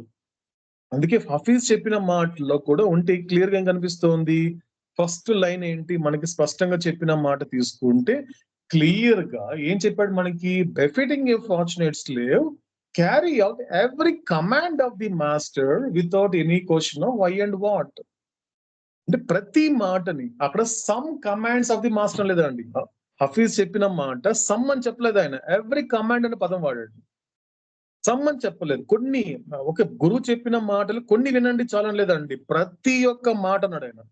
ప్రతిది అంటే ప్రతి అవతార్ మెహర్ బాబా యొక్క ప్రతి కమాండ్ ని ఆలకించాలి అంటే ఈ C³ జర్నీ చేస్తే తప్ప అది సాధ్యపడదు అని ఏం చెప్తున్నాడు. కాన్షియస్ గా వినాలి. ఎంత కాన్షియస్ గా వినాలి అంటే పూర్తిగా స్పృహ కోల్పోయినా పర్వాలేదు, స్పృహ కోల్పి అంత కాన్షియస్ గా వినాలి. ఓహో నాకు అవతాడు నా తండ్రి ఒక మాట చెప్తున్నాడు, కాబట్టి దాన్ని శ్రద్ధగా ఆలకించాలి. ఎరుకతో ఉండాలి, నిద్రపోకూడదు. నిద్ర మత్తుకు ఏం చేస్తుంది, ఎందుకంటే ప్రపంచం మాట్లాడుతున్నప్పుడు సహకరించిన సంస్కారాలు ఈ లోకేశుడైనటువంటి మెహర్ బాబా మాట్లాడుతుంటే సహకరించదండి. బాగా అబ్జర్వ్ చేయండి. ప్రపంచం మాట్లాడుతున్నప్పుడు, ప్రపంచంలో బ్యాక్ బైటింగ్ చేస్తున్నప్పుడు, ప్రపంచంలో అనేక పనికిమాలిన విషయాలు మాట్లాడుతున్నప్పుడు సహకరించినటువంటి ఈ సంస్కారాలు మాత్రము అక్కడ ప్రపంచంలో మాట్లాడుతున్నాడు, ప్రపంచంలో విషయాలు మాట్లాడుతున్నప్పుడు కనీసం ఒక ఆవలింత కూడా రాదు. ఒక్కసారి మెహర్ బాబా మాటలు స్టార్ట్ చేస్తే మాత్రం వితిన్ 1 నిమిషంలో ఆవలింత చేస్తుంది, ఒక 2-3 నిమిషాలు ఎదురు చేస్తుంది. దీన్ని బట్టి ఏం అర్థం చేసుకోవాలి, జాగ్రత్త పడాలి. అంటే ఈ యొక్క సంస్కారాలు లోకానికి సహకరించినంతగా లోకేశుడికి సహకరించడం లేదు. ఇది మొట్టమొదటిగా కాన్షియస్ గా ఉండడం అంటే ఇది కాన్షియస్ గా వినడం అంటే. కాన్షియస్ గా ఎరుకతో ఉండాలి.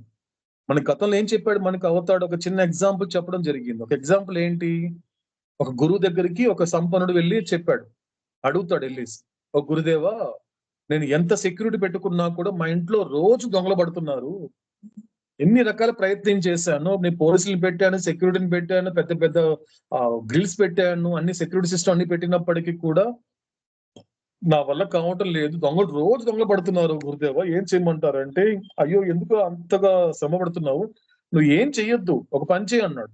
ఎవరు పోలీసులు సెక్యూరిటీ ఏం అవసరం లేదు, తలుపులన్నీ తీసేయి, లైట్లన్నీ ఆన్ చేసి పెట్టే, నువ్వు మేలుకో ఉండు, తలుపులు వేయద్దు, నువ్వు లాక్అవుట్ చేయొద్దు, తలుపులు తీసి పెట్టేస్తే నువ్వు మాత్రం మెలకువతో ఉండు. వస్తాడు దొంగ లోపలికి, ఇంటి యజమాని మేల్కొని ఉన్నాడని తెలిసిన తర్వాత ఏ దొంగ అయినా కూడా లోపల చొరబడతాడా? ప్రయత్నం కూడా చేయడు. ఎందుకు చేయడు? మేల్కొన్నాడు కాబట్టి. నిద్రపోతుంటేనే దొంగ లోపలికి వస్తాడే తప్ప యజమాని మేలుకో అంటే ఏ దొంగ అయినా ఇంట్లోకి వస్తాడా?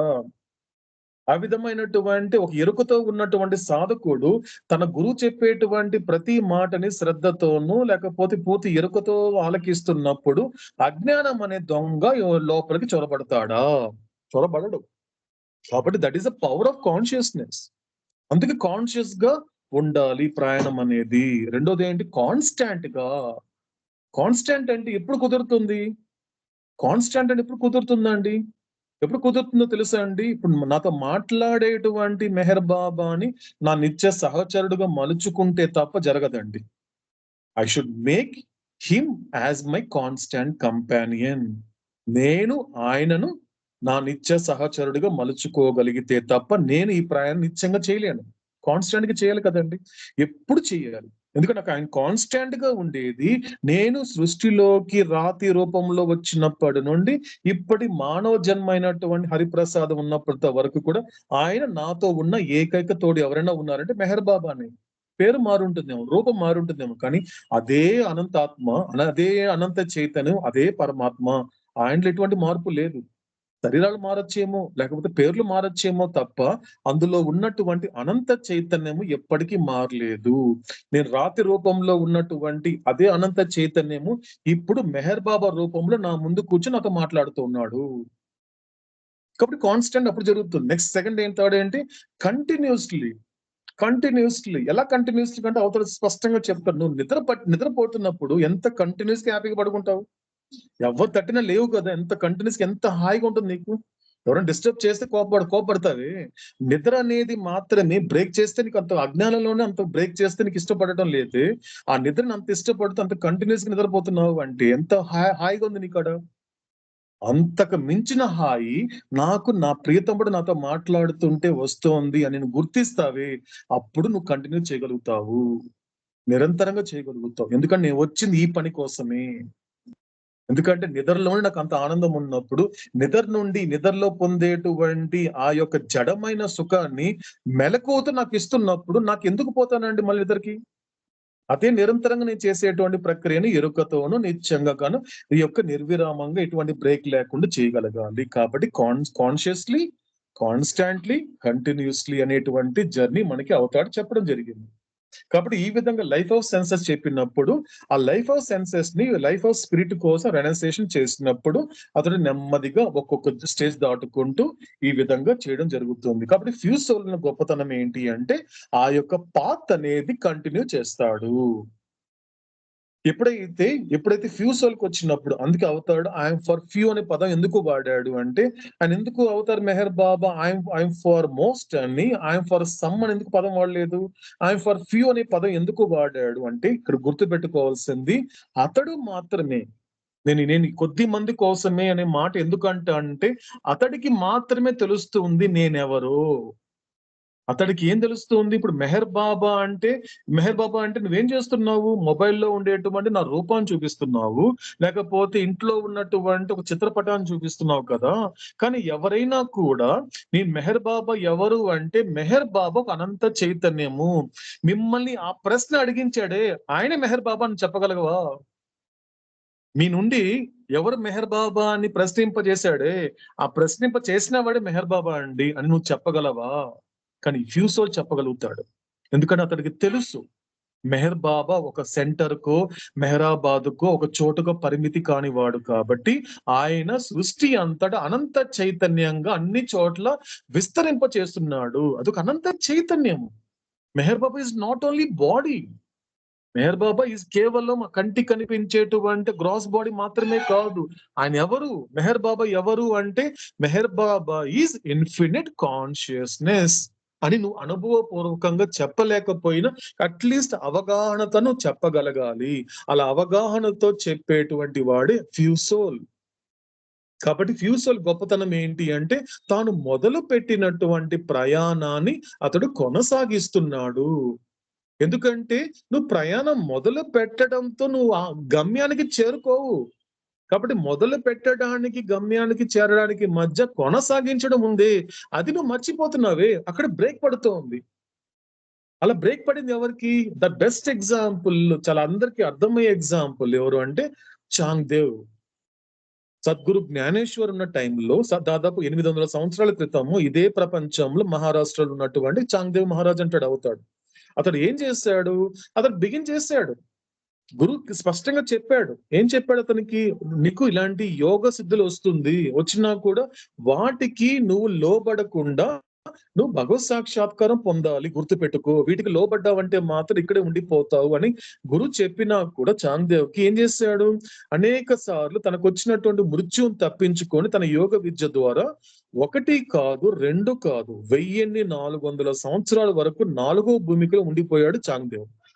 మీరు గూగుల్ చేస్తే మీకు కనిపిస్తుందండి. అవుతాడు చాలా చోట్ల ఇన్సిడెంట్ చెప్పడం జరిగింది. చాంగ్దేవ్ మహారాజ్ అంటారు ఆయన. ఆయన అలా ఉండిపోయాడు. 1, 2 కాదండి, 1400 years అండి. 4th ప్లేన్ లో అలా ఉండిపోయాడు ఆయన. ఏం చేశాడు అతను? కంటిన్యూ చేయలేదు.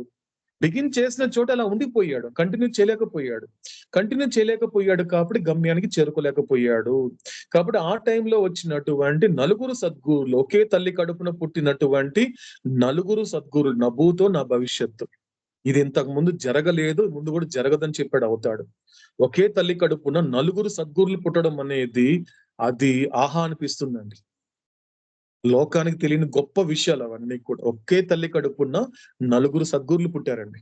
ఆ 4 ఎవరంటే కూడా సద్గురు నివృత్తినాథ్, సద్గురు జ్ఞానేశ్వర్, సద్గురు సోపాన్, సద్గురు ముక్తాబాయి. ఆ చివరిదైనటువంటి సద్గురు ముక్తాబాయి శిష్యుడే ఈ చాంగ్దేవ్ మహారాజ్. ఆయన చాంగ్దేవ్ అప్పటికి ఆయన వయసు 1400 సంవత్సరాలు. ఆ 1400 సంవత్సరాల శిష్యుడైనటువంటి ఆ చాంగ్దేవ్ కి 14 సంవత్సరాల గురువు అయినటువంటి ముక్తాబాయి. చూడండి ఎంత గొప్ప విషయము. కాబట్టి అప్పుడు ఆవిడ చెప్పింది, అప్పుడు ఆవిడ కంటిన్యూ చేయించింది. సద్గురు వచ్చిన తర్వాత మహాయోగిగా స్టక్ అయిపోయినటువంటి చాంగ్దేవ్ని కంటిన్యూ చేయించి ఏం చేసింది? చివరికి వెరీ ఫ్యూసోల్ గా మార్చి అతనికి గాడ్ రియలైజేషన్ ఇప్పించింది సద్గురు ముక్తాబాయి. కాబట్టి అది ఇంపార్టెంట్. అందుకు ఫ్యూసోల్ అది చేస్తాడు, కానీ కంటిన్యూ చేసిన తర్వాత గమ్యానికి చేరుకున్న వాడే ఈ యొక్క వెరీ ఫ్యూసోల్. కాబట్టి ఈ విధంగా చెప్తున్నప్పుడు మనకి అవతాడు చెప్పిన మాట ఏంటి? మనకి ప్రీవియస్ మెహరోపాసనలు స్పష్టంగా ఎప్పుడైతే ఈ విధమైనటువంటి బాడీతో కనెక్ట్ అయినప్పుడు ఏం జరుగుతోంది?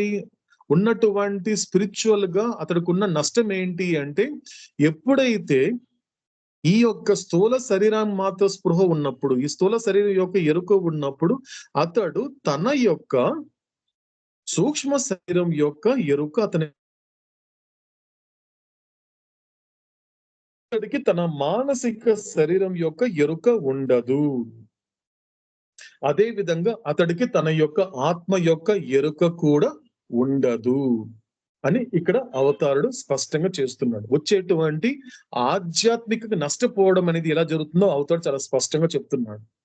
ఫస్ట్ ఏమవుతోంది అంటే ఎప్పుడైతే నువ్వు ఈ శరీరానికి మాత్రమే పరిమితం అయిపోయావంటే, ఎప్పుడైతే ఈ శరీరమే శాశ్వతమైనది, ఈ శరీరం ఎప్పటికీ ఉండిపోతుంది అని నువ్వు అనుకుంటూ ఈ యొక్క దీనితోనే కనెక్ట్ అయ్యావంటే, దాన్ని బట్టి ఏమర్థం అవుతోంది? ఎప్పుడైతే నువ్వు కేవలం స్థూల శరీరం యొక్క ఎరుకలో ఉండిపోయావంటే నీకు సూక్ష్మ మానసిక ఆత్మ యొక్క ఎరుక లేదు. చూడండి, కనెక్ట్ చేస్తున్నాడు అండి, బ్యూటిఫుల్ గా కనెక్ట్ చేస్తున్నాడు అవుతాడు. ఒక్కొక్క దాన్ని శ్రద్ధగా ఆలకిస్తే అర్థమవుతుంది. కనెక్ట్ చేసినప్పుడు ఏం చెప్తున్నాడు అవుతాడు? కానీ ఎప్పుడైతే నువ్వు ఆధ్యాత్మికమైన మార్గం ప్రారంభించినప్పుడు, ఎప్పుడైతే నీకు సూక్ష్మ శరీరం యొక్క ఎరుక కలిగినప్పుడు నీకు స్థూల శరీరం యొక్క ఎరుక ఉండదు, మానసిక శరీరం యొక్క ఎరుక ఉండదు, ఆత్మ యొక్క ఎరుక ఉండదు. అదే విధంగా మానసికమైనటువంటి శరీరం ఎరుక వచ్చిందంటే మొదటి 2 శరీరాలు అనేటువంటి స్థూల సూక్ష్మ యొక్క శరీరాల ఎరుక ఉండదు, ఆత్మ యొక్క ఎరుక ఉండదు. కానీ ఫైనల్ గా వచ్చేసరికి మాత్రము ఎప్పుడైతే నీకు ఎరుక, ఆత్మ యొక్క ఎరుక కలిగిందో ఆటోమేటిక్ గా ఈ 3 శరీరాల యొక్క ఎరుక అనేది నీకు ఉండదు. అంటే ఇది థర్డ్ వర్షన్ అండి. నువ్వు వచ్చి ఈ లోకంలో నువ్వు చేయాల్సిన పని అంటూ ఏదైనా ఉంది అంటే ఇది థర్డ్ వర్షన్ లో మనకు అవతాడు చెప్పడం జరిగింది. కాబట్టి ఇంతవరకు మనకు అవతాడు గతంలో చెప్పినటువంటి మెహరోపాసనంలో ఆలకించినటువంటి అవతార పురుషుడు భగవంతుడిగా మాట్లాడినటువంటి మాటలు. ఓకేనండి. సో నెక్స్ట్ మనకి నెక్స్ట్ పేరాది 9th పేరా నుండి మనకి 12th పేరా వరకు మనకి రాఘవేంద్ర చదివి వినిపిస్తారండి.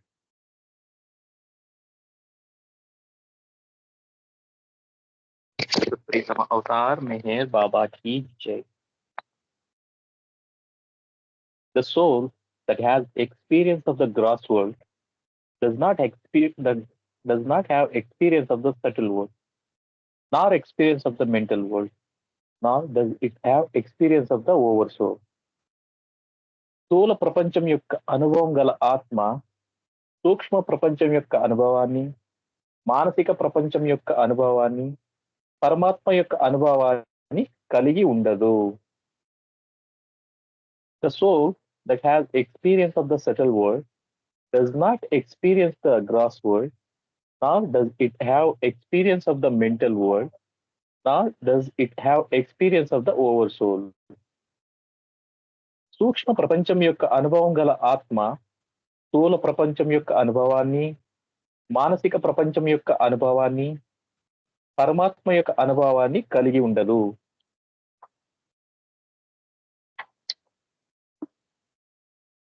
The soul that has experience of the mental world does not experience the gross world, nor does it experience the subtle world, nor does it have experience of the oversoul. మానసిక ప్రపంచం యొక్క అనుభవం గల ఆత్మ స్థూల ప్రపంచం యొక్క అనుభవాన్ని, సూక్ష్మ ప్రపంచం యొక్క అనుభవాన్ని, పరమాత్మ యొక్క అనుభవాన్ని కలిగి ఉండదు. The soul that has experience of the oversoul does not experience the gross world, nor does it experience the subtle world, nor does it experience the mental world. That is, the soul that is conscious of self and has experience of the oversoul is not conscious of the gross world, gross body, subtle body, and mental body, and does not experience the gross, subtle, and mental space or worlds. పరమాత్మ యొక్క అనుభవం గల ఆత్మ స్థూల ప్రపంచం యొక్క అనుభవాన్ని, సూక్ష్మ ప్రపంచం యొక్క అనుభవాన్ని, మానసిక ప్రపంచం యొక్క అనుభవాన్ని కలిగి ఉండదు. అనగా స్వస్వరూపం యొక్క ఎరుక మరియు పరమాత్మ యొక్క అనుభవం గల ఆత్మకు స్థూల శరీరం, సూక్ష్మ శరీరం, మానసిక శరీరాల యొక్క ఎరుక ఉండదు. మరియు స్థూల, సూక్ష్మ, మానసిక భువనాల అంటే ప్రపంచాల యొక్క అనుభవం ఉండదు. శాశ్వత ప్రియతమ అవతార్ మెహర్ బాబా కి జై. సో ఇక్కడ మనకి ఇంతవరకు చెప్పింది ఏంటి? పై పేరాలో మనకి అవతాడేం చెప్తున్నాడంటే కాన్షియస్నెస్ ఆఫ్ బాడీ అంటే శరీరపు ఎరుకల గురించి కాస్త విస్తరించి చెప్పడం జరిగింది. ఇక్కడికి వచ్చేసరికి మాత్రము ప్రపంచానుభవాలు, ప్రపంచం యొక్క అనుభవాలు అంటే ఈడబ్ల్యూ అంటే ఎక్స్పీరియన్స్ ఆఫ్ వరల్డ్ గురించి అవుతాడు. సేమ్ మనకి బాడీ గురించి చెప్పినట్లుగాని అంటే ఎటువంటి ఆత్మ అయితే అంటే ఈ స్థూల ప్రపంచం యొక్క అనుభవం కలిగి ఉన్నటువంటి ఆత్మ అంటే దానికి ఎటువంటి ఒక సూక్ష్మ ప్రపంచం గురించి కావచ్చు, లేకపోతే మానసిక ప్రపంచం యొక్క కావచ్చు, లేక పరమాత్మ యొక్క అనుభవం అనేది ఉండదు. అంటే దీని ఎగ్జాంపుల్ ఎలా తీసుకోవచ్చు? ఫర్ ఎగ్జాంపుల్ నేను ఒక చోటు ఉన్నానండి, నేను బెంగళూరులో ఉన్నాను, ఖచ్చితంగా హైదరాబాద్ లో లేని అర్థం. ఒకవేళ నేను హైదరాబాద్ లో అనుకోండి, నేను ఢిల్లీలో లేనట్టు అర్థం. అంటే ఒక చోట ఉన్నప్పుడు మరో చోట్ల నేను ఉండే అవకాశం లేదు. కాబట్టి లిమిటేషన్ అనేది కూడా దేనికి సంబంధించింది? ఈ శరీరాలకి సంబంధించింది, ఈ ప్రపంచాలకి సంబంధించింది. ఈ లైన్ కాస్త అండర్లైన్ చేసుకుందాం. లిమిటేషన్ ప్రతి ఒక్కరికి నువ్వు గాడ్ రియలైజేషన్ పొందేంత వరకు నీకు లిమిటేషన్ అనేది ఉంటుంది. మనకి ఫస్ట్ స్టార్టింగ్ లో టైటిల్ లో చెప్పినటువంటి పదం ఎందుకంటే మనకి స్టార్టింగ్ గాడ్ అంటే చెప్పలేదు అవుతాడు. స్టార్టింగ్ గాడ్ ఈక్వల్ టు చెప్పలేదు, మ్యాన్ ఈక్వల్ టు. అసలు నువ్వెవరో తెలుసుకో, నేనెవరు తర్వాత చెప్తా, ముందు నువ్వెవరో తెలుసుకో. ఎందుకంటే నువ్వు సిద్ధంగా ఉండాలి. సిద్ధంగా ఉండాల్సింది నేను కాదు, భగవంతుడు చెప్పే మాటలు సిద్ధంగా చెబుతున్నప్పుడు సిద్ధంగా ఉండాల్సిందే చెప్పే భగవంతుడు కాదు, వినేటువంటి జీవుడు సిద్ధంగా ఉండాలి. జీవుడు అంటే ఏంటి? తాను భగవంతుడు అనేటువంటి ఎరుక లేనటువంటి వాడు జీవుడు, తాను భగవంతుడు అనే ఎరుక కలిగినటువంటి వాడు దేవుడు. సో కాబట్టి ఇక్కడ మాట్లాడే విషయం. కాబట్టి ఇక్కడ ఏంటి అక్కడ? కాబట్టి మ్యాన్ ఈక్వల్ టు ఏం చెప్తున్నాను నీకు మొదట్లోని? Man equal to limitation equal to క్షర. ఆ లిమిటేషన్ ఎక్కడి దాకా ఉంటుంది? నువ్వు శరీరాలతో నువ్వు ఎప్పుడైతే స్టిక్ ఆన్ అయి ఉంటావో, నువ్వు ఎప్పుడైతే శరీరాలకి అంటి పెట్టుకొని ఉంటావో, అట్ ద సేమ్ టైం అదే సమయంలో ఈ ప్రపంచాలకి ఎంతకాలం అయితే అంటి పెట్టుకొని ఉంటావో నీకు లిమిటేషన్ అనేది ఉంటుంది. కాబట్టి ఒకటి తెలిసిందంటే నీకు మరొకటి తెలియదని అర్థము. ఒక చోట నువ్వు ఉన్నావంటే మరో చోట నువ్వు లేవని అర్థము. కొన్ని విషయాలు తెలుసుకుంటున్నావంటే ఎన్నో విషయాలు నీకు తెలియటం లేదని అర్థము. అందుకే నీకు తెలియడము, నాకు తెలుసు అని నువ్వు ఎప్పుడు చెప్పడానికి అవకాశం నీకు లేదు. ఎందుకంటే తెలుసు అనేటువంటి ఫుల్ స్టాప్ చెప్పేలాగా క్లారిటీగా చెప్పాలి అంటే యూ షుడ్ బికమ్ గాడ్. నువ్వు సంస్కార రహితం అయితే తప్ప నువ్వు అటువంటి పూర్తి పరిపూర్ణ జ్ఞానాన్ని నువ్వు పొందలేవు. కాబట్టి అందుకే అవతాడు ముందు ఏదైనా మాట్లాడుతుంటే ఎవరైనా కూడా ఐ నో అంటే బాబా పట్టుకుంటాడు, వెంటనే ఇమీడియట్ గా పట్టుకుంటాడు. ఓకే యు నో, నీకు తెలుసా అన్ని విషయాలు? Yes Baba I know. Okay okay good good, you know. ఏమన్నావు? ఐ నో నాకు కదా అంటే ఐ గురించి నీకు తెలుసా అన్నాడు. ఆ లైన్ చూసారా? ఆయన పట్టేసుకున్నాడు అవుతాడు. ఒక చోట మాట్లాడుతున్న సందర్భంలో ఒక అతను అన్నాడు, ఒక ఇంటర్వ్యూ చేస్తున్న వ్యక్తి, ఇది అమెరికా అనుకుంటాను, అమెరికాలో ఎక్కడ ఇంటర్వ్యూ చేస్తున్నప్పుడు ఆ ఇంటర్వ్యూ చేసే వ్యక్తి అన్నాడు I know Baba, I no అన్నాడు. ఓ యు నో అంటే ఐ గురించి నీకు తెలుసా అన్నాడు. ఐ నో అంటే ఏంటి అక్కడ అర్థము? ఐ నో అంటే ఐ గురించి నాకు తెలిసిన అర్థం. ఓకే నీ గురించి నువ్వు తెలుసా అన్నాడు. అలా అంటలేదు బాబా, నాకు తెలుసు అని చెప్తున్నాను. కాదు కాదు, నువ్వు అలా పదం వాడావు కదా అంటే you don't know, that is the right answer. నీకేం తెలియదు, నీకు తెలుసు అనుకుంటున్నావే, అలా తెలుసు అనుకుంటున్నావే అదే సంస్కారాలు చేసే జాదు. నాకు తెలుసు అన్నావే, తెలుసు అని చెప్పాలి అంటే నువ్వు భగవత్ సాక్షాత్కారం కలిగి ఉండాలి, నువ్వు సంస్కార రహితమై ఉండాలి. కాబట్టి నీకేం తెలుసు అంటే నీకేం తెలియదు అనే విషయం నువ్వు తెలుసుకుంటే నీకు అన్ని తెలిసే విషయాలు తెలుసుకుంటావు. కాబట్టి అది గుర్తు పెట్టుకో. కాబట్టి ఇది అర్థం కావాలి. ఇది మనకు అవతాడు ఎగ్జాంపుల్ తో చెప్తున్నాడు. కాబట్టి ఒక చోట గనుక నువ్వు స్థూల ప్రపంచం యొక్క అనుభవం కలిగి ఉన్నావంటే మిగతా రెండు ప్రపంచాల యొక్క అనుభవం, తర్వాత పరమాత్మ అనుభవం నీకు లేదని అర్థము. అదే విధంగా సూక్ష్మ ప్రపంచానికి వచ్చేసరికి మాత్రం రేపు నువ్వు సంసోల్కి వచ్చిన తర్వాత నీకు ఎటువంటి అనుభవం కలుగుతుంది అంటే నీకున్నటువంటి ఆ యొక్క సూక్ష్మ ప్రపంచపు అనుభవం కలిగి ఉన్నప్పుడు ఖచ్చితంగా అంతకు ముందు ఉన్నటువంటి స్థూల ప్రపంచం యొక్క అనుభవం ఉండదు. ఆ తర్వాత నువ్వు పొందబోయేటువంటి మానసిక ప్రపంచం యొక్క అనుభవం ఉండదు. చివరిగా నీ గమ్యంలో నువ్వు చేరుకోవాల్సినటువంటి పరమాత్మ అనుభవం కూడా ఉండదు. కాబట్టి స్టిల్ అంటే నువ్వు ఫ్యూసోల్ వచ్చేంత వరకు ఒక విషయాన్ని అవతాడు రిపీట్ చేస్తున్నాడు. స్టిల్ నువ్వు ఫ్యూసోల్కి వెళ్ళేంత వరకు కూడా నీకు లిమిటేషన్ అనేది ఉంది. కాబట్టి you have own limitation, you have your own imperfections till you become God realized. కాబట్టి నువ్వు గాడ్ భగవత్ సాక్షాత్కారం కలిగేంత వరకు నీలో లోపాలు ఉంటుంది, నీలో అపరిపూర్ణతలు అనేది ఉంటుంది. కాబట్టి భగవత్ సాక్షాత్కారం కలిగేంత వరకు ఇంకొకరిలో లోపాలని వెతికే ప్రయత్నం చెయ్యొద్దు. నీ లోపాలని గనుక నువ్వు సరిదిద్దుకోగలిగితే, నీ లోపాలని గనుక నువ్వు శుభ్రపరచుకోగలిగితే నీకు ఈ జన్మ సరిగ్గా సరిపోతుంది. నీకు వేరే జన్మతో పని లేదు. సరిగ్గా నిన్ను నువ్వు చూసుకోగలిగితే, నిన్ను నువ్వు తెలుసుకోగలిగితే అదే కదా నువ్వు చేయాల్సిన పని. నేను ఎందుకు ఈ లోకానికి పంపించాను? ఈ పని కోసమే కదా పంపించాను. కాబట్టి ఇది తెలుసుకో, నువ్వు ఇది తెలుసుకునే ప్రయత్నం చెయ్యి. అది నీ ప్రైమరీ రెస్పాన్సిబిలిటీ. నువ్వు దాన్నిగా తప్పించుకుంటున్నావు. నేను ప్రతి జన్మలో నీ దగ్గరకు వస్తున్నానే, ఒరే హరిప్రసాద్ నువ్వెవరు నువ్వు తెలుసుకో బాబా, ఇప్పుడు టైం ఎక్కడుంది బాబా, చాలా ఇంట్లో పనులు ఉన్నాయి బాబా, వాళ్ళని వీళ్ళని చూసుకోవాలి, తప్పించుకుని తిరుగుతున్నాను. ఓకే ఆ పని అయిపోయింది కదరా, ఇప్పుడైనా తెలుసుకుంటా నీ గురించి. లేదు బాబా ఇంకా పనులు ఉన్నాయి బాబా, చాలా చేయాల్సిన పనులు, ఇప్పుడే వస్తాను బాబా, తప్పించుకుని తిరుగుతున్నాను. ఇలా తప్పించుకుని తిరుగుతున్నాను.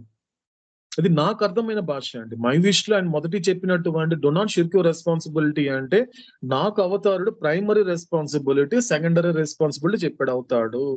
నువ్వు వాళ్ళని చూసుకోవడం నీ రెస్పాన్సిబిలిటీ అంటున్నావు, బాగానే ఉంది. అసలు నిన్ను నువ్వు ఎప్పుడైనా చూసుకున్నావా?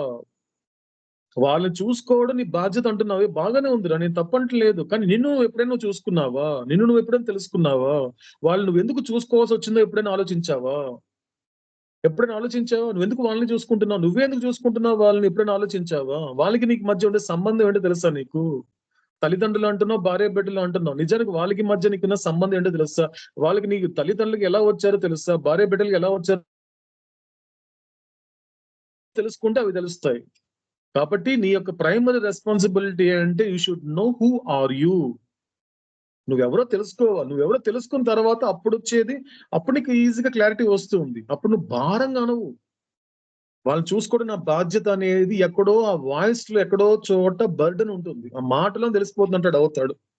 వాళ్ళు చూసుకోవడం నా రెస్పాన్సిబిలిటీ బాబు అన్నావే, ఎక్కడో ఒక చోట తేలిగ్గా కాకుండా ఎక్కడో భారంగా అంటున్నావురా.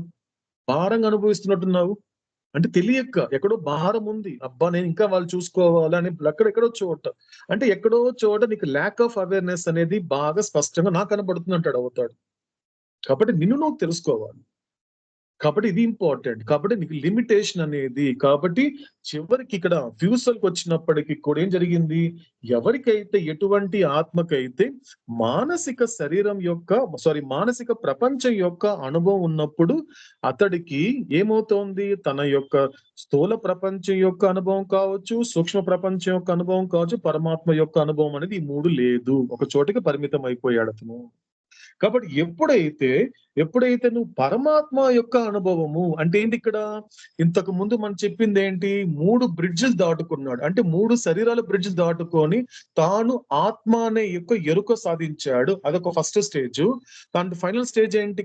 ఇక్కడ కూడా 3 రకాలైనటువంటి బ్రిడ్జ్లు ఉన్నాయి.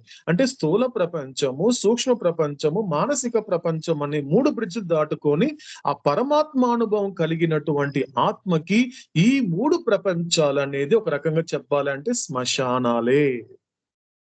ఇది హఫీజ్ ఒక చోట చెప్తాడండి.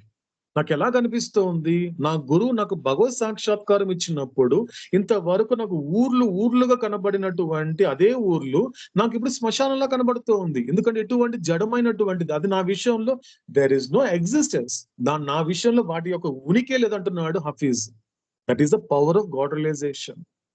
మొత్తం సమస్త ప్రపంచాన్ని కూడా నువ్వు శ్మశానంలో చూస్తా ఉన్నాడు హఫీజ్. నీకేం కనిపించదు, ఎందుకంటే శ్మశానం మీద ఎవరికి ఇంట్రెస్ట్ ఉండదు కదా.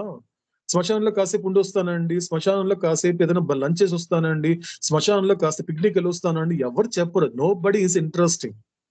శ్మశానం మీద ఎవరికి ఇంట్రెస్ట్ ఉండదండి. అలా ఈ యొక్క భగవత్ సాక్షాత్కారం కలిగిన వ్యక్తి కూడా ప్రపంచంలో ఇంట్రెస్ట్ ఉండదు. ఏం ఉండదు అందులో. నీకు కనిపించినంత అట్రాక్షన్ నాకేం కనిపించట్లేదు. నీకు ఎవ్రీథింగ్ అనిపించింది, నాకు నథింగ్ అనిపిస్తోంది. నీకు సమస్తం అనిపించింది, నాకు శూన్యంగా అనిపిస్తోంది. నీకు సర్వస్వం, నాకు మాత్రం శూన్యంగా అనిపిస్తోంది అంటాడు ఈ very few soul. That is the power of God realization. ఇది మనకి అవతాడు చెప్పేటువంటి మాట. ఎప్పుడైతే కలిగిన తర్వాత అతడికి ఎటువంటి ఆ స్థూల ప్రపంచానికి అనుభవం కానీ, సూక్ష్మ ప్రపంచం యొక్క అనుభవం కానీ, మానసిక ప్రపంచం యొక్క అనుభవం అనేది అతడికి ఉండదు. కాబట్టి ఇంతవరకు మనకి అవతారుడు ఈ విషయాలు చెప్పి, రేపు చెప్పబోయే విషయాన్ని కూడా మనం శ్రద్ధతో ఆలకించే ప్రయత్నం అనేది చేస్తూ కొనసాగించే ప్రయత్నం చేద్దామండి. ఎటర్నల్ బెలెవెడ్ అవతార్ మెహర్ బాబా కీ జై. ఇప్పుడు క్లారిఫికేషన్ సెషన్ మీరు ఏదైనా అడగాలనుకుంటే అడగచ్చు అండి. చెప్పాలనుకున్న విషయాలు నుండి చెప్పచ్చు.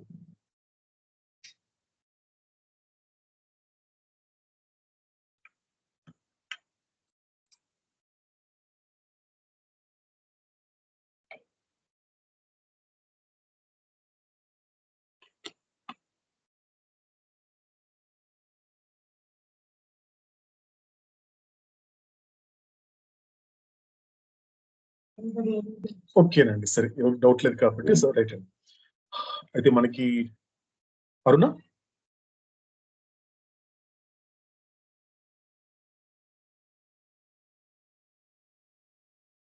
ఓకే. సో తేజిత ఒక సాంగ్ ప్రెజెంట్ చేస్తారా?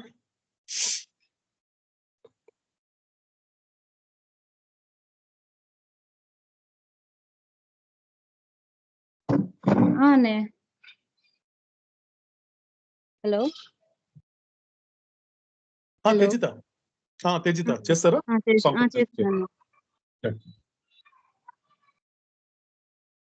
శాశ్వత ప్రీతమ అవతార్ మెహర్ బాబా కీ జై.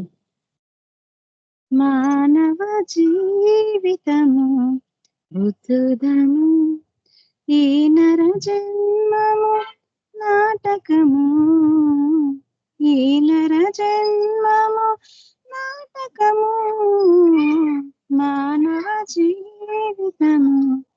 బుద్ధుదము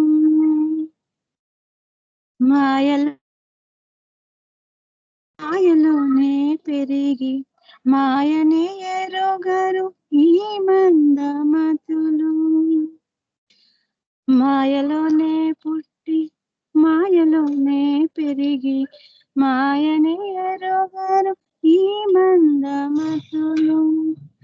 సంస్కారమతి మాయ చావు కూడా మాయ బ్రతుకులన్నీ మాయ భవబంధములు మాయ. మానవ జీవితము బుద్ధము ఈ నర జన్మము నాటకము. ఈ నర జన్మము నాటకము. మానవ జీవితము బుద్ధము. పరమత సహనము ప్రేమ మార్గము సప్తభూమి కళ స్వర్గారోహణ. పరమత సహనము ప్రేమ మార్గము సప్తభూమి కళ స్వర్గారోహణ. మాకందించిన మెహరు బాబా బాబా మెహరు బాబా బాబా మెహరు బాబా. మాకందించిన మెహరు బాబా మా జీవితము నీకంకితము. మానవ జీవితము ఉద్దుదము ఈ నర జన్మల నాటకము. ఈ నర జన్మము నాటకము. మానవ జీవితము ఉద్దుదము. శాశ్వత ప్రియతమ అవతార్ మెహర్ బాబా కీ జై.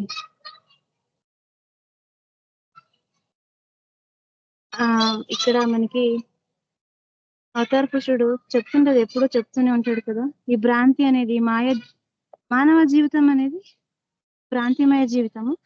దీనికి అంటూ శాశ్వతమైనది కాదు, సత్యమైనది కాదు, నిత్యమైనది కూడా కాదు. ఈ మానవ జీవితం అనేది ఎప్పటికైనా అశాశ్వతము. మనం చేరుకోవాల్సింది ఆత్మ ప్రయాణం చేయాలి తప్ప ఈ మానవ శరీర జీవితం అనేది ఈ గ్రాస్ వరల్డ్ ఎన్ని రోజులు ఉన్నా కూడా అది గ్రాస్ సంస్కారాలతో కూడిన ఈ భౌతిక శరీరం ఎన్ని రోజులకి కూడా శాశ్వతం కాదు.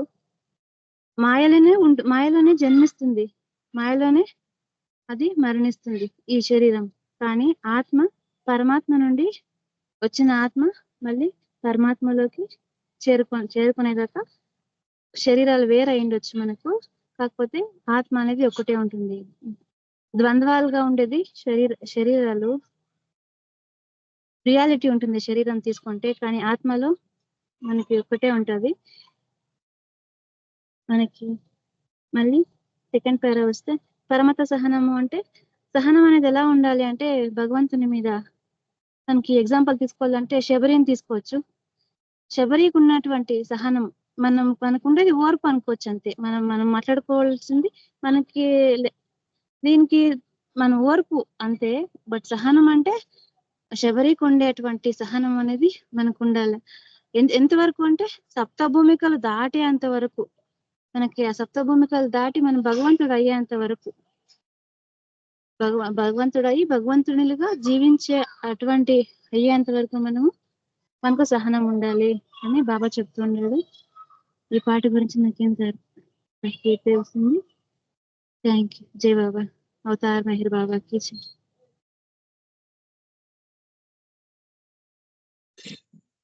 శాశ్వత ప్రియతమ అవతార్ మెహర్ బాబా की जय.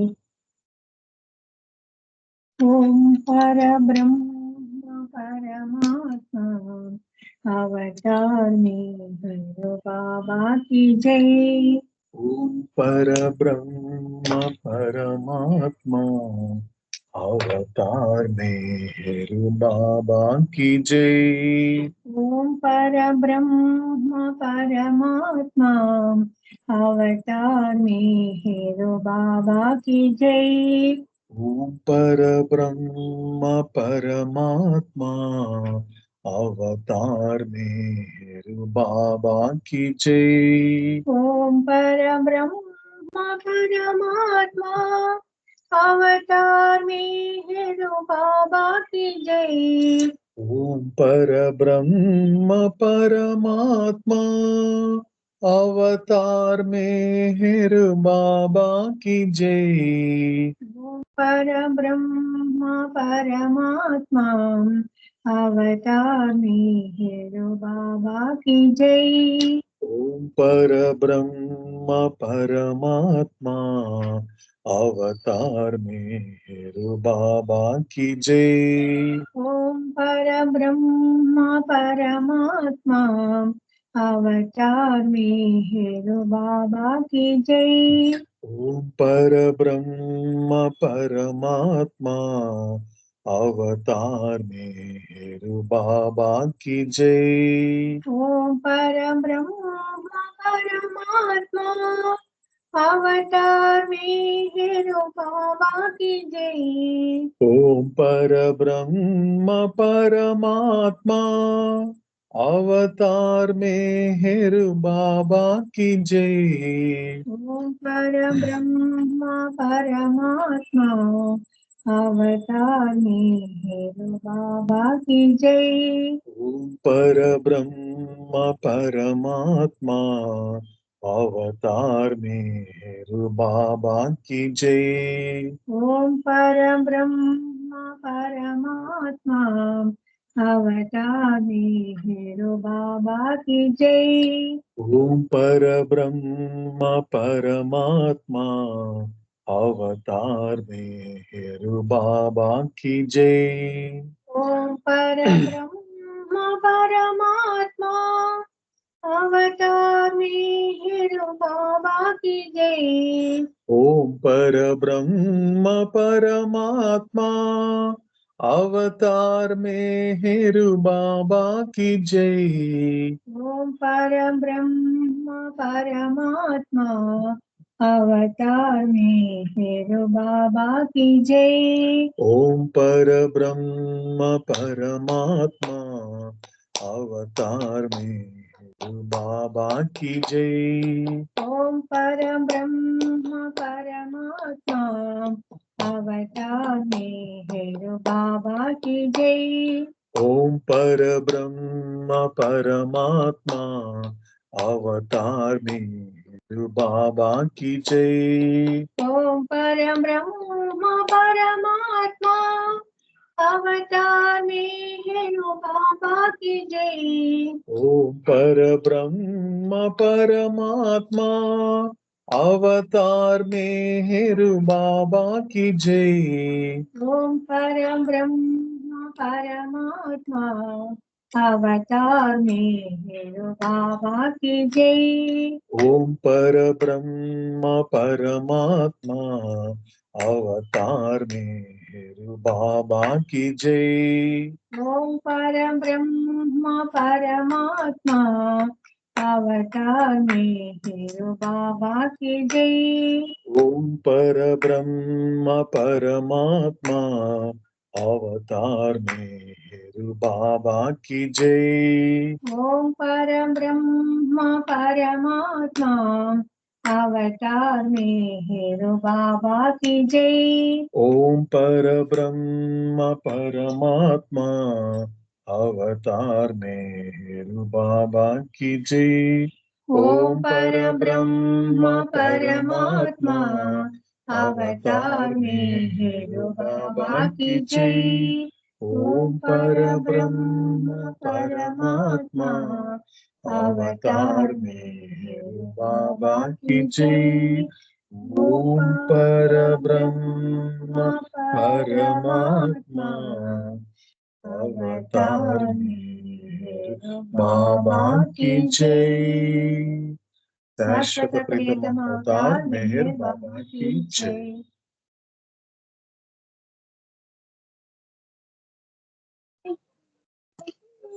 शाश्वत प्रियतम अवतार मेहर बाबा की जय। देवाधिदेवा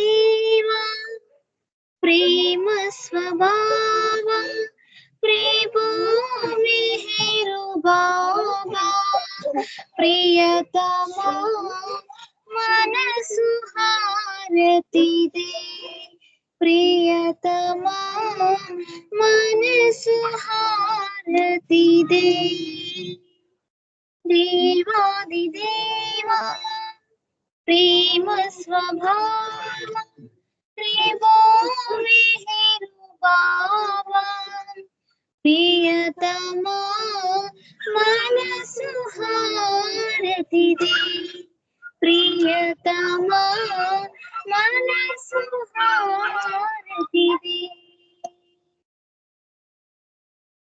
ప్రేమ జ్యోతి మా హృది వెలిగించు కామ క్రోధముల మది తొలగించు ధామను వీడక నిన్ను ప్రేమించు ధామను వీడక నిన్ను ప్రేమించు మమ్ము కరుణించవయ్యా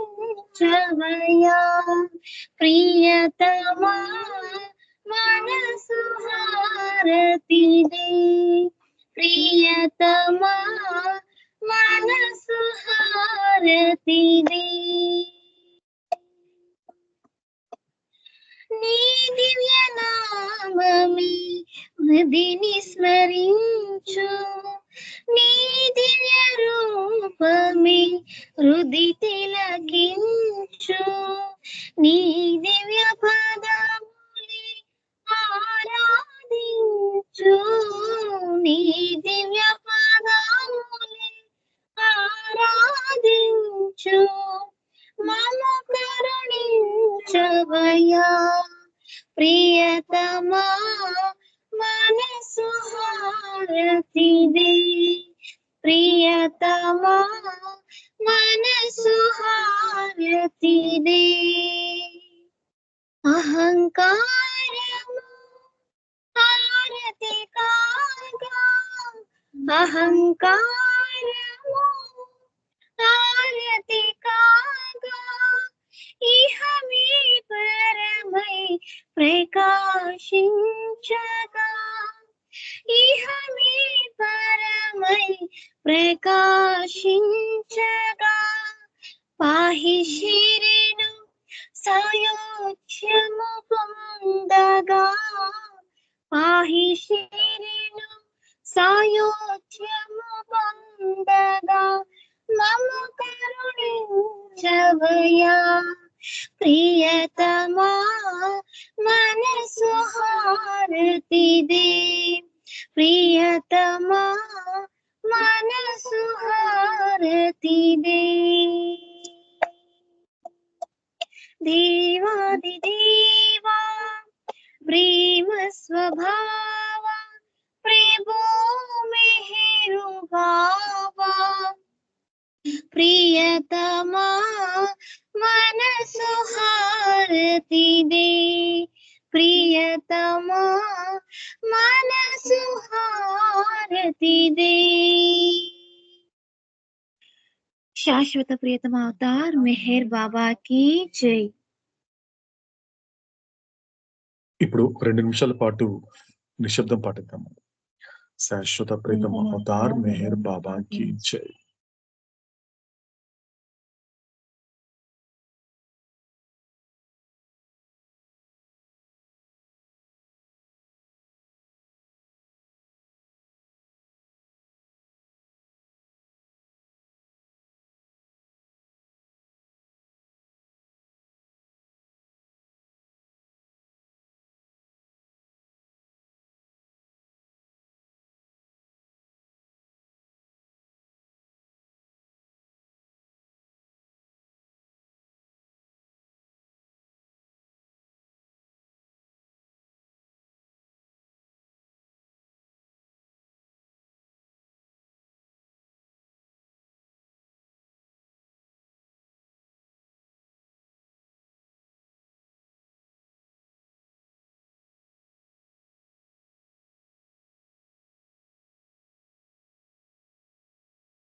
శాశ్వత ప్రీతం అవతార్ మెహర్ బాబా కి జై. ఓకేనండి.